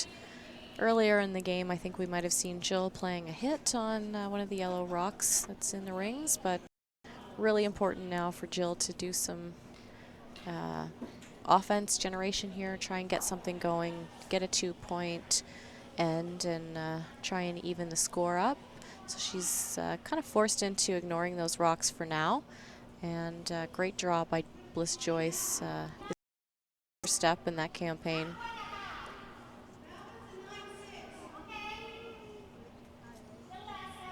Here the discussion of weight between Jill Alco-Holland and Mary Mattatall, where they want this one to end up. It's certainly you're in the playoffs at a big event like this, and rather than having 3 other games going on at the same time, things are a bit quieter, and you have the ability to effectively communicate between the thrower and the back end. And that's a really lucky break for Jill. I'd wondered that earlier this morning as well too, with the difference of less activity, how that plays in the mind of a curler. Not playing myself really, if that affects your mentality or shot making or what during the game. It's certainly a different feeling when it's quieter out there. You can hear a pin drop sometimes, but like I said, having the ability to talk back and forth between the players at one end, talking to the skip, communicating clearly the expectations for weight, really does outweigh any nerves that may come from quiet ice shed with only one game on at a time. And I guess further to that point, would you guys have found that there was some challenges you hadn't faced in actually making it to the Scotties last year, where it's that taken to the next level of such a large, where you have big crowds and cheering for different sheets while you're in the middle of play? It definitely takes some getting used to. I went to my first Scotties with Jill Brothers back in 2007 in Lethbridge, and it was pretty eye-opening experience for us, for sure. It was a very experienced field that year, and we were the only rookies, and we brought a very loud cheering section ourselves, and the other players kind of poked us a little bit and, you know, made it very clear that we were, because our parents were so excited and they had a blast. So they're just as guilty as every other fan when it comes to being a loud cheerer. But it's just something that you get used to with, you know, having the good fortune to be able to go to Scotties, to get used to that, the setting, and just to get more comfortable with the arena play and the interaction with having the fans on the ice so close, and definitely louder than you're used to, but it's a real treat and something that is very experience.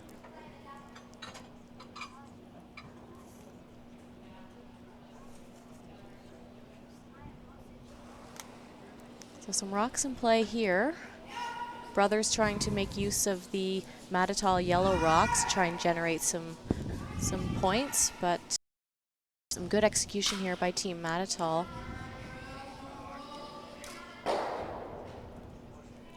And Team Mattatall sits 2.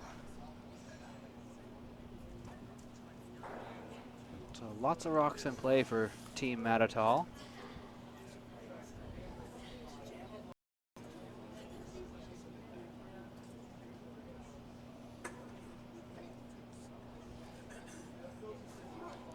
So Jill is not quite sure what to do here. She's going to call Erin Carmody down. There is a timeout potential here, and Jill has given the timeout.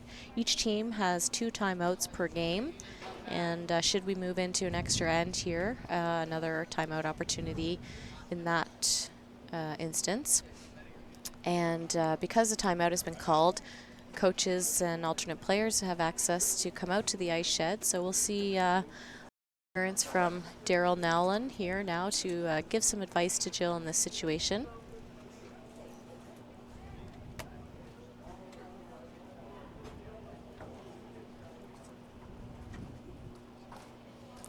So, as mentioned, number of rocks.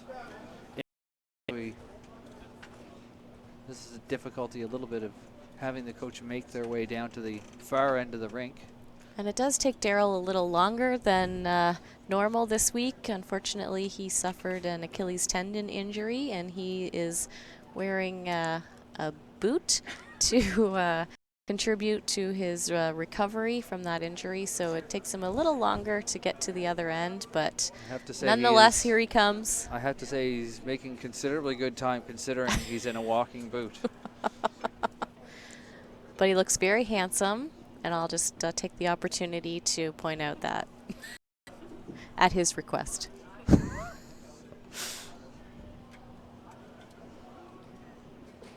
So, the brothers team using their timeout to discuss the situation. As mentioned, a 4 Mattatall rocks in play right now. Brothers stone. Of course, Jill Brothers does have the hammer, but that many stones in play is still a very difficult situation to counter. And yes, like you say, she does have the hammer here, and it is important to score with a 2-point deficit at the moment. But she will have to deal with those yellow rocks from Team Mattatall. So just having a discussion with Coach Daryell at this time to try and plot a strategy to make that happen.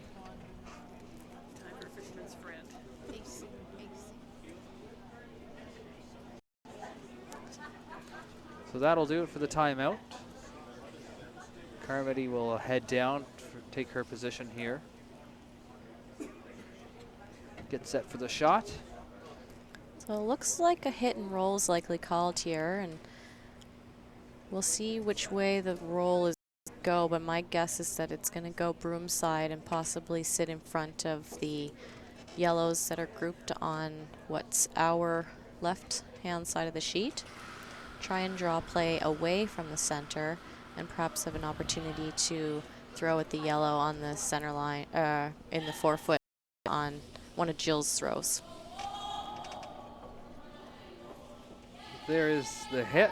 We'll get a little roll to the outside, as you mentioned. And unfortunately, she rolls too far. Team Brothers does have a blue in the back 4. Looks like Mary's going to make a play on her own to try and push it into that blue rock. And then we'll need to see some big shots from Jill Brothers to get her team out of this situation.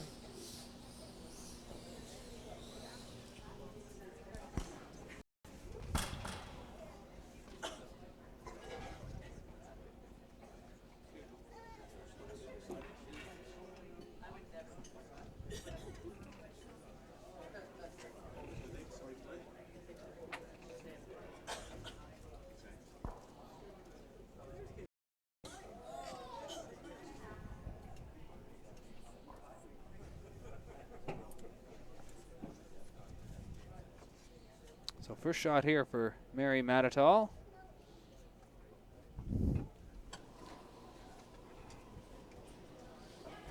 So far, and shaping up nicely for her. As the sweepers are on this one early. Looks good from this angle. A hit, and he even gets another little tap farther out as now Mattatall. It's a great shot by Mary. A lot of pressure on Jill right now, but she does have that rock in the back four to draw to. Try and generate her 2 points.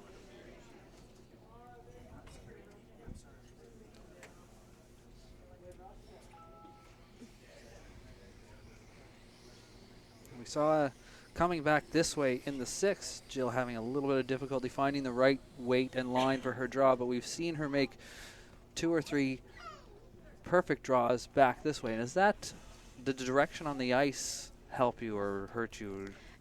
It could be, yeah. She has thrown some great draws in this path.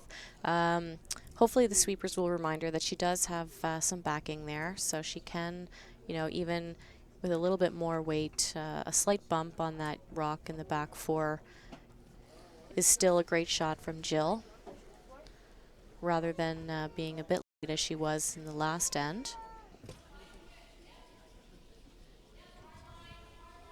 And the sweepers are going hard for line. This one is starting to come across. Not sure what happened in that one. It didn't look like it, but that's certainly way more curl than would be expected in that shot, in that path rather. That's unfortunate. So now Mary will have the opportunity to block Jill's draw path.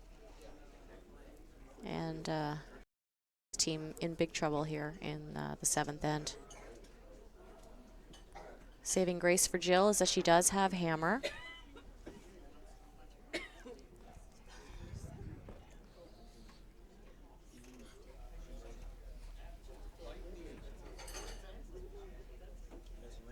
Team Mattatall certainly came to play today, so we'll look to see what Mary throws here.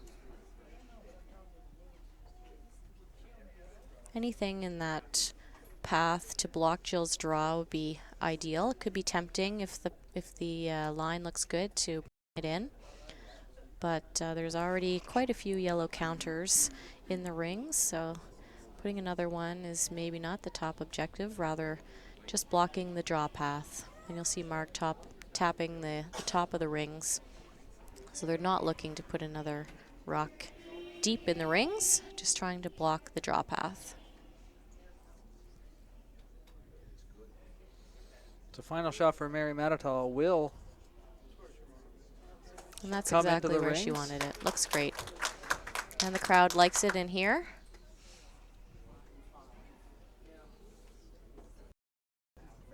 So pretty messy for Jill Brothers. She does have the option to bump back the one that she just threw, although I wouldn't blame her for being a bit cautious about throwing that path again. However, her options are quite limited.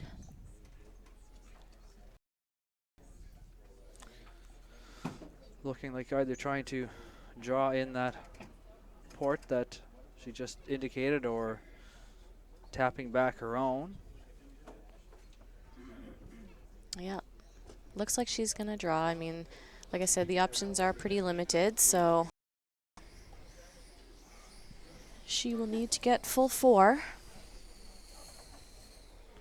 I suppose it's something that as a experienced curler you have to learn to adapt to, but after seeing a shot like her last break so dramatically and unexpectedly, does it weigh in your mind and worry you when you're setting up the ice that you're taking for the next draw, just your next shot later?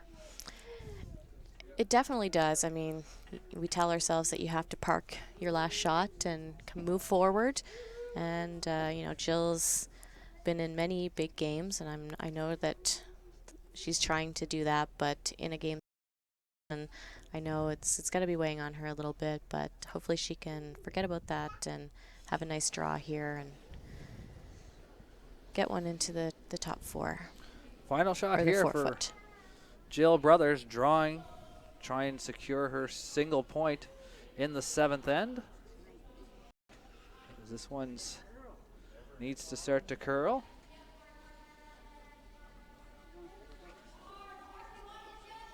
Now looking to maybe get a wick off of one, and it will flash on that. And where will it stop? And that will be a steal 5 for Mary Mattatall in the 7th end, sorry. And quite the dramatic swing in play here as big end from Mary Mattatall. That's definitely not what the Brothers team was hoping for in that situation. I know that they were trying to work hard and get a wick off one of those outside yellows. But a very surprising result here. Well, we will head to the 8th. Jill Brothers will keep the hammer,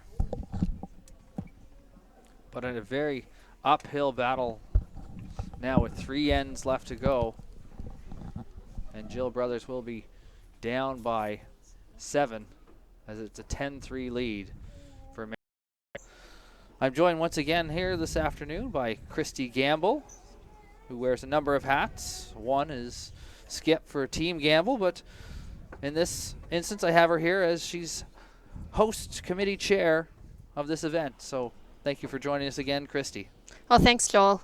Just happy to be back, say a couple of words on behalf of the committee.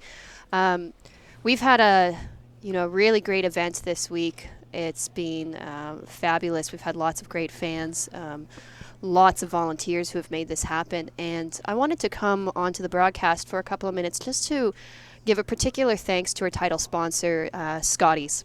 So Kruger Products, who has Scotties, cashmere, sponge towels, a number of different products. They have been an incredible supporter of women's curling for over 30 years. And we couldn't be playing these games at the caliber that we're playing without the support that they've given over the years. It's incredible. If you're to look out at the various sports, whether that's hockey, football, basketball, baseball, you don't see women represented to the same level as the men, but you do in the sport of curling. And that really is a testament to the sponsorship that Kruger has brought on to raise the profile of the women's game and encourage the athleticism that we see by these women out on the ice. So it's been a fantastic partnership over the years. They've supported not only at the national level, but also at a provincial level. I know I could say that I only ever buy Scotties tissue products because of that wonderful support that continues. And as host committee chair, I can certainly say that it's we would never have been able to put on this event if it weren't for the continued support of sponsors like Scotties and Kruger. No, they have been a long-time partner with women's curling in this country and in the province, as well as some of the local sponsors, obviously, that have made this particular event, not just the women's game, but the whole Deloitte Tankard and the Scotties Tournament of the Hearts possible. Absolutely. And we had a number of other great sponsors who came on board. Quality Concrete, for example, is an organization here in Halifax who wanted to show their support to the community. So they came and sponsored us. They're a wonderful organization who does a lot of construction work within the city. We also have A&J Campbell, who has provided a lot of support moving the rocks around, and there's a lot of logistics involved. In addition to that, Campari Products. Campari is a alcohol manufacturer, so they have 40 Creek, Sky Vodka, Appleton Rum, all great products that a couple of curlers may have enjoyed on a few occasions throughout the week. Oh, I heard they had some very nice cocktail specials here throughout the week, so The social aspect of the game is... It has been strong. The Print House, wonderful printing services that have locations all across Canada, including locations here in Halifax and Dartmouth. So they are responsible for helping to provide all of the print material, the signage, posters, the program, and they've been wonderful in their support, as well as Advanced Systems. Advanced Systems help to provide the piping, the seating, basically some of the infrastructure that we see. And as curlers, you know, we often play at this Mayflower Club. Many are members. Many have either played at the club, even if they're not members. And so it's so nice to walk into this arena and feel different, feel like it's special. And the piping and drapery and the seating out on the ice really helps to make this feel like a special event, which it is. Well, it's great to hear, and it is great to see the level of this event rise almost on a yearly basis, and hopefully another step forward. This is the second year in a row for the Mayflower Curling Club holding this, and they've been a great host both years that I've been here. And as well, too, I know it's mentioned in the program here that each team as well, too, some of those sponsors of the event are also team sponsors, which is another big thing, both in financial contribution, but also that respects and understands this hobby that you guys have, because it doesn't take it to the level of financial independence. So it is a great commitment that they make and help each of you make. Absolutely. And as for the team sponsors, you know, each of these teams out here has had to get their own kind of sponsorship to help them throughout the catch season, you know, to be able to travel to the events and do all the work that's required in order to compete at this level. We also had the opportunity for any team sponsors to then provide a little bit of additional support to the event in exchange for a little bit of extra exposure. So I would just say thank you to those team sponsors who participated in the program. So going through the list, we have Stanhope Simpson Insurance, we have Avondale Construction, Suregain, Nova Eggs, Mattatall Signs, as you may guess, is a sponsor of Team Mattatall, as well as AMJ Campbell. As well as finally Choice Health Center Chiropractic Physiotherapy and Massage Therapy. So wonderful team over at Choice. I've used their services many times and have highly recommended. So I mean, that is, sponsors are obviously a huge part of what brings an event like this together. I think the other part is either the curling club itself and the volunteers that are behind the scenes that don't necessarily get the on-screen presence as recognition for their contribution. Absolutely. I mean, it's kind of fun. I get all the glory as host chair. It's part of what motivates me is all these people giving thanks and everything. But I have to say, there are people who have put in a ton of work. Carolyn Cavanaugh in particular, who is a member here at the Mayflower, was responsible for organizing all of the other volunteers who came in, and Carolyn herself has put in tons of hours. But then on top of that, we've had volunteers who are out here setting up the arena, who are doing timing, hosting duties, collecting tickets at the front door. It's about 60 volunteers that it takes to run an event like this, and a lot of management. So it wouldn't be possible without the support of the curling club and the volunteer base that was here. As we are continuing action here in the 8th end, Brothers looking to try and manufacture some offense as they come in behind one of their center guards. Well, Joel, thank you for allowing me to join for a few minutes. I'm going to hand it back to Terry to finish on the commentating duties. But thank you to Bella Line TV1 for the you have been doing. I know we had a ton of viewers last year who had tuned in, and a lot of viewers who have tuned in today. So from all across Canada, thank you for being able to provide this service to all the curling fans. I think it's my pleasure to be able to do this for Bella Line TV1, and as well to 45 North as well, the company that does a lot of the production as well behind the scenes. So it's our pleasure to do it. It's great to be part of an event like this. Thank you. As we'll check back in on the action here. Team Brothers has managed to get Shot Rock in behind cover on the fourth. Needing to try and manufacture a bit more, though, as they do sit behind 10-3 with only 3 ends left to play. And Mary Mattatall will peel off that corner guard, center corner guard, I suppose. Yeah, unfortunately for Brothers, she really just has to park what happened in that last end and try and fight until the finish here. You never like to see a steal of 5 in any sort of situation, and I just know exactly how the Brothers team is feeling right now, and I feel for them.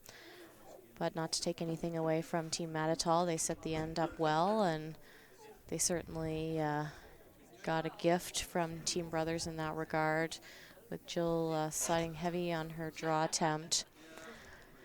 But I know these girls know that they'll fight and keep their heads up high and go right to the end here.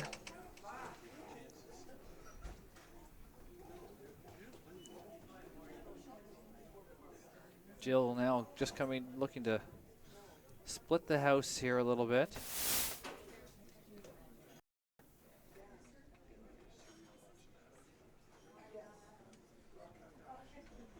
Mary, without little thought, will obviously look for the takeout and on shot rock. No concerns now, I mean, in giving up a 2 to Jill Brothers at this point in time. And just want to chime in further to what Christy was saying, to give congratulations to her for a wonderful week, both as a player and getting some key wins and having a great week with her team, but also for putting on a great event here with the Mayflower Curling Club, and want to thank her for her efforts. She and her family have actually moved back to Saskatchewan, and she flew in here to compete and to put on this event. So quite an effort by Christy and her family to make that happen for the players here this week, and an outstanding contribution by her. And thanks to Bell TV1. I know not everyone can be here in the building today, and as a player, it's really important for your fans far and wide to be able to tune in and to have the ability to follow the games here, not only today, but all week. It's just important to be able to share the experience with our friends and family far and wide, and I can speak as a player, and just having that ability to share the experience it's awesome, and thank you guys for coming out this week. So final shot here for Jill Brothers in the 8th end. Just needs the hit and save her shooter for shot rock, and she'll get her 2 points. And claw a little bit closer back into contention.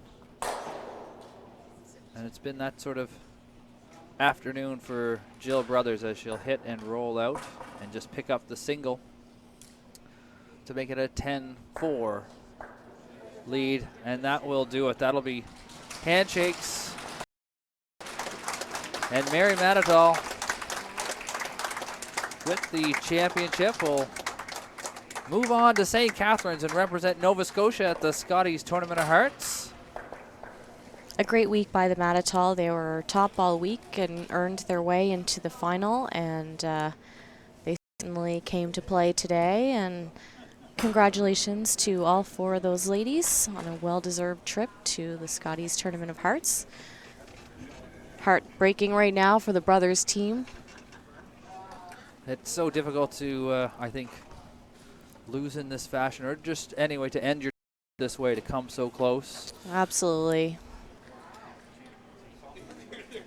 As you see some great interaction there between Jill and Mary as they'll set up. We'll just hold the broadcast as they get set for the presentation of the championship trophy here to Mary Mattatall's.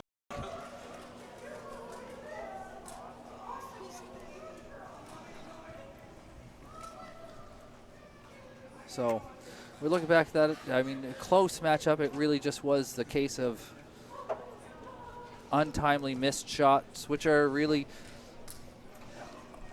just not what you expect from the Jill Brothers rink. Sort of counterintuitive.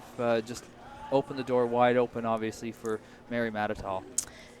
Yeah, I mean, as a skip, you never want to be facing 5 with your last rock and drawing against a situation like that, but it was kind of the story of the end, and the way that the Mattatall team was able to set it up, and unfortunately the brothers team wasn't able to respond, and sometimes it can just be one end that makes the difference, and that's certainly the case today. Pretty steady play by both teams right up until that point. No, as you say, at that point, really, you felt before that big swing of the steal of 5, it could have gone either way, as it had gone back and forth up into that point, and just that one missed, or not one missed shot, but shots in that one end just culminated in sort of the disastrous situation that it's quite rare in the game, actually. I mean, you don't have that big steal of that much that often, so. A heartbreaking day. You know, Jill, we had a great experience last year and was hoping that they would be able to come out on top today just for personal reasons and, you know, loving those girls to death. And I'm sure they're hurting right now, but can't take anything away from Team Mattatall and their efforts this week and especially here today. Well, and they deserve all the congratulations that they're due. Just a single loss all week for Mary Mattatall. So well-deserved victory. I certainly know that she will represent Nova Scotia well at the Scotties.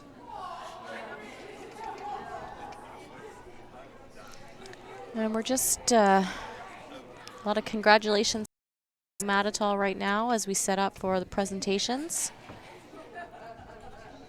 See committee host chair Christy Gamble, as it was on the mic, is just giving some instruction as to where they would like everyone to go. As soon as the ceremony start, I will turn it over to in-arena PA system, as the Mattatall rink is just going to make their way down to the opposite end of the rink. I think we're moments away here from the announcement as Christy is looking for her microphone. As you can see, the trophy is there for the champions and the runner-ups as well. Beautiful trophy as designed by Nova Scotia Crystal.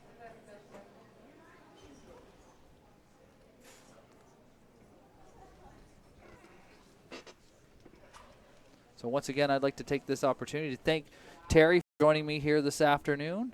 I'd like to thank Chuck and Sean from 45 North in the booth and putting this production together for us. And of course, Bellaline TV1 for bringing this webcast to us and giving me the opportunity to be here with you today. Ladies and gentlemen, this concludes the Scotties Tournament of Hearts Nova Scotia Women's Provincial Championship.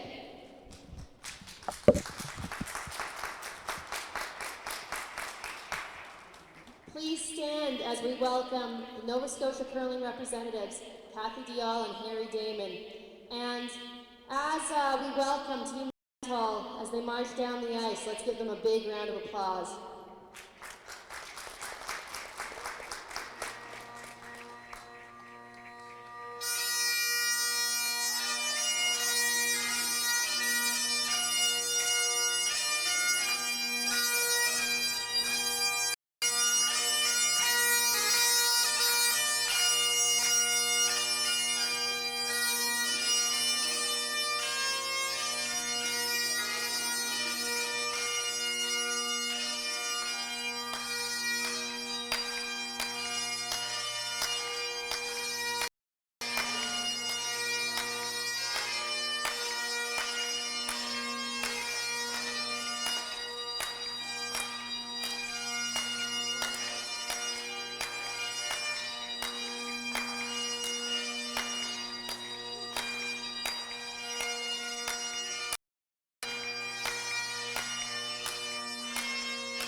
And please welcome the 2017 Nova Scotia Scotties Tournament of Hearts champions, Team Mattatall.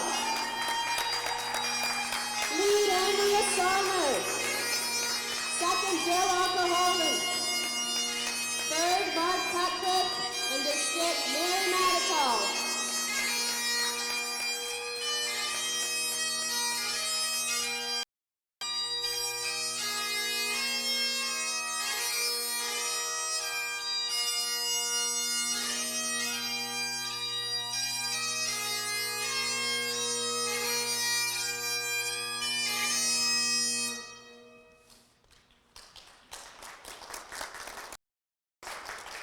My name is Christy Gamble, and I was the host committee chair for this event, as well as a fellow competitor. So, as a competitor, I want to extend my sincere congratulations to Team Mattatall.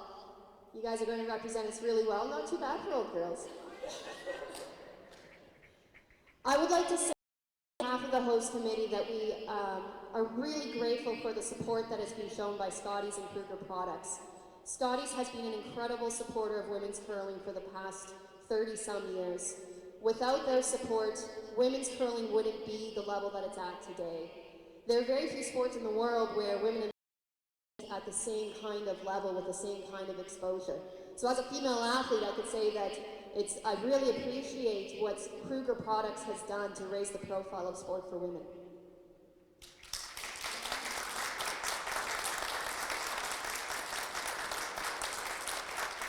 Of course, thank you to all of the sponsors who helped to make this event what it is today, and to the volunteers who helped to put on a wonderful show.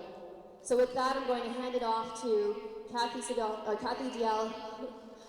Sorry, there's another Cathy. Who will be presenting the finalists and the winning team.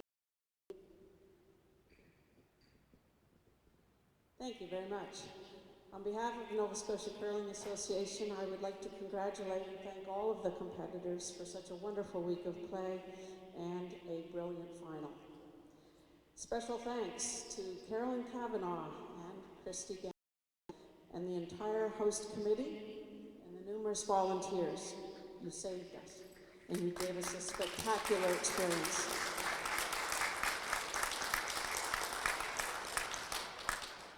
Thanks to Bell Alliance and the commentators who stepped in, Christy as well, who brought an added dimension to this event. Thanks again to John Wall, who I called an ice whisperer, and I think everyone would agree. And thanks to all of you curling supporters out there. Wasn't this fun?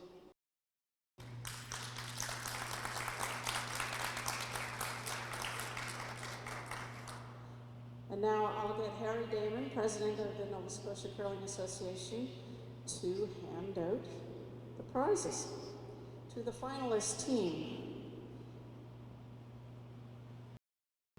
Yes. Is Coach Daryell here? Come on in. Okay, don't come on.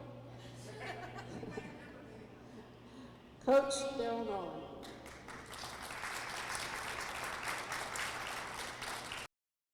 Alternate Jenn Brine.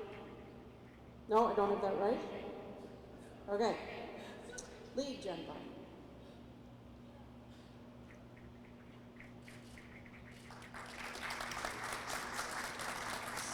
Second, Blisse Joyce.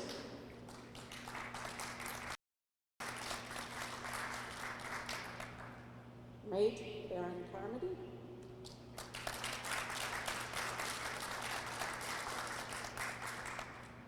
Skip, Jill Brothers.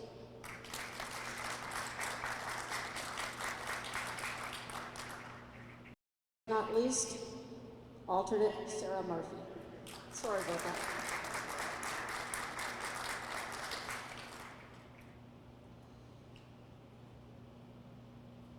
And next we'll give badges, hearts, to our finalists, our champions. If you think they're getting away light, I would like to mention that the generous sponsor, Kruger Products, is going to be setting up diamond jewelry for all of the winners here today. Without further, your champion team is Emily Ball here. There we go. All right. Are we going to make her wait? There we go. She knows how to make an entrance. Come on out. There we go. Alternate Emily Ball, everyone.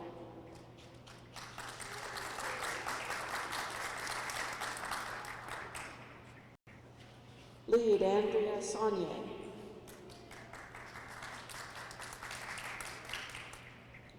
Second stone, Jill Alco-Holland.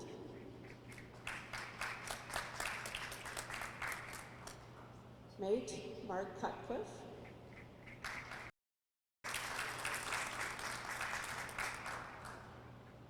And skip, Mary Mattatall.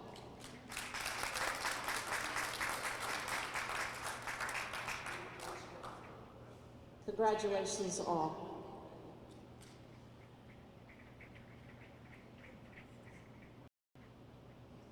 I'd like to invite Mary to say a few words. Wow, who'd have thunk it? To be here after so very long, you guys, it's unbelievable. We're going to savor this forever. First of all, to Team Brothers, I've had the honor of playing with a couple of you over the years, and I know how much you work at this sport and how much you put into it, and it was a great game. We were so afraid of playing you today. We watched every end of last night's game, and congratulations. It was a great game, one bad end, and we were the fortunate ones of that. I'd like to thank the host committee, Christy. I've played with everybody, you guys. Christy, I know your days in Nova Scotia are numbered, so carry the love that we have for you, and thank you so much for being an organizer. What we would do without you organizing such a fantastic event is scary. So thank you for your hard work. And Carolyn, you were behind the scenes. I don't know where you are, but you were behind the scenes working hard as well. Volunteers, I mean, even from wiping off the rocks for us, and I tell you, that really made a difference for us. Ice makers, oh my goodness, the ice was good.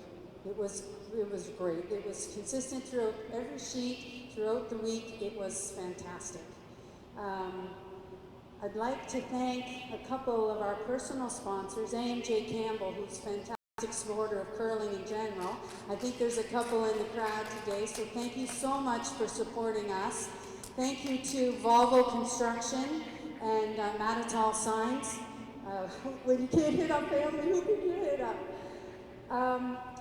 Thank you, Emily, we were sitting around at the beginning of this and said, what happens if one of us gets sick? We better have an alternate. And bless Emily's heart, she said for sure that she'd be available whenever we needed her. So thank you for being just a phone call away, Emily.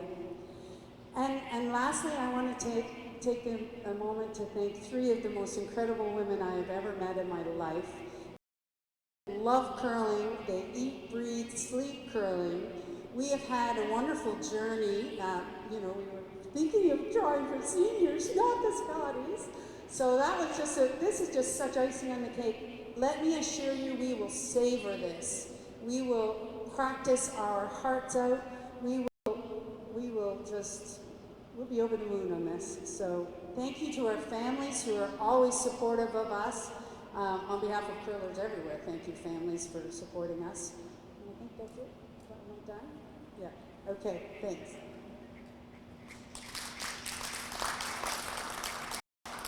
This concludes the presentation. So, Team Nova Scotia, I'd love to welcome you to come and take pictures with your trophy. Ladies and gentlemen, let's welcome Team Nova Scotia.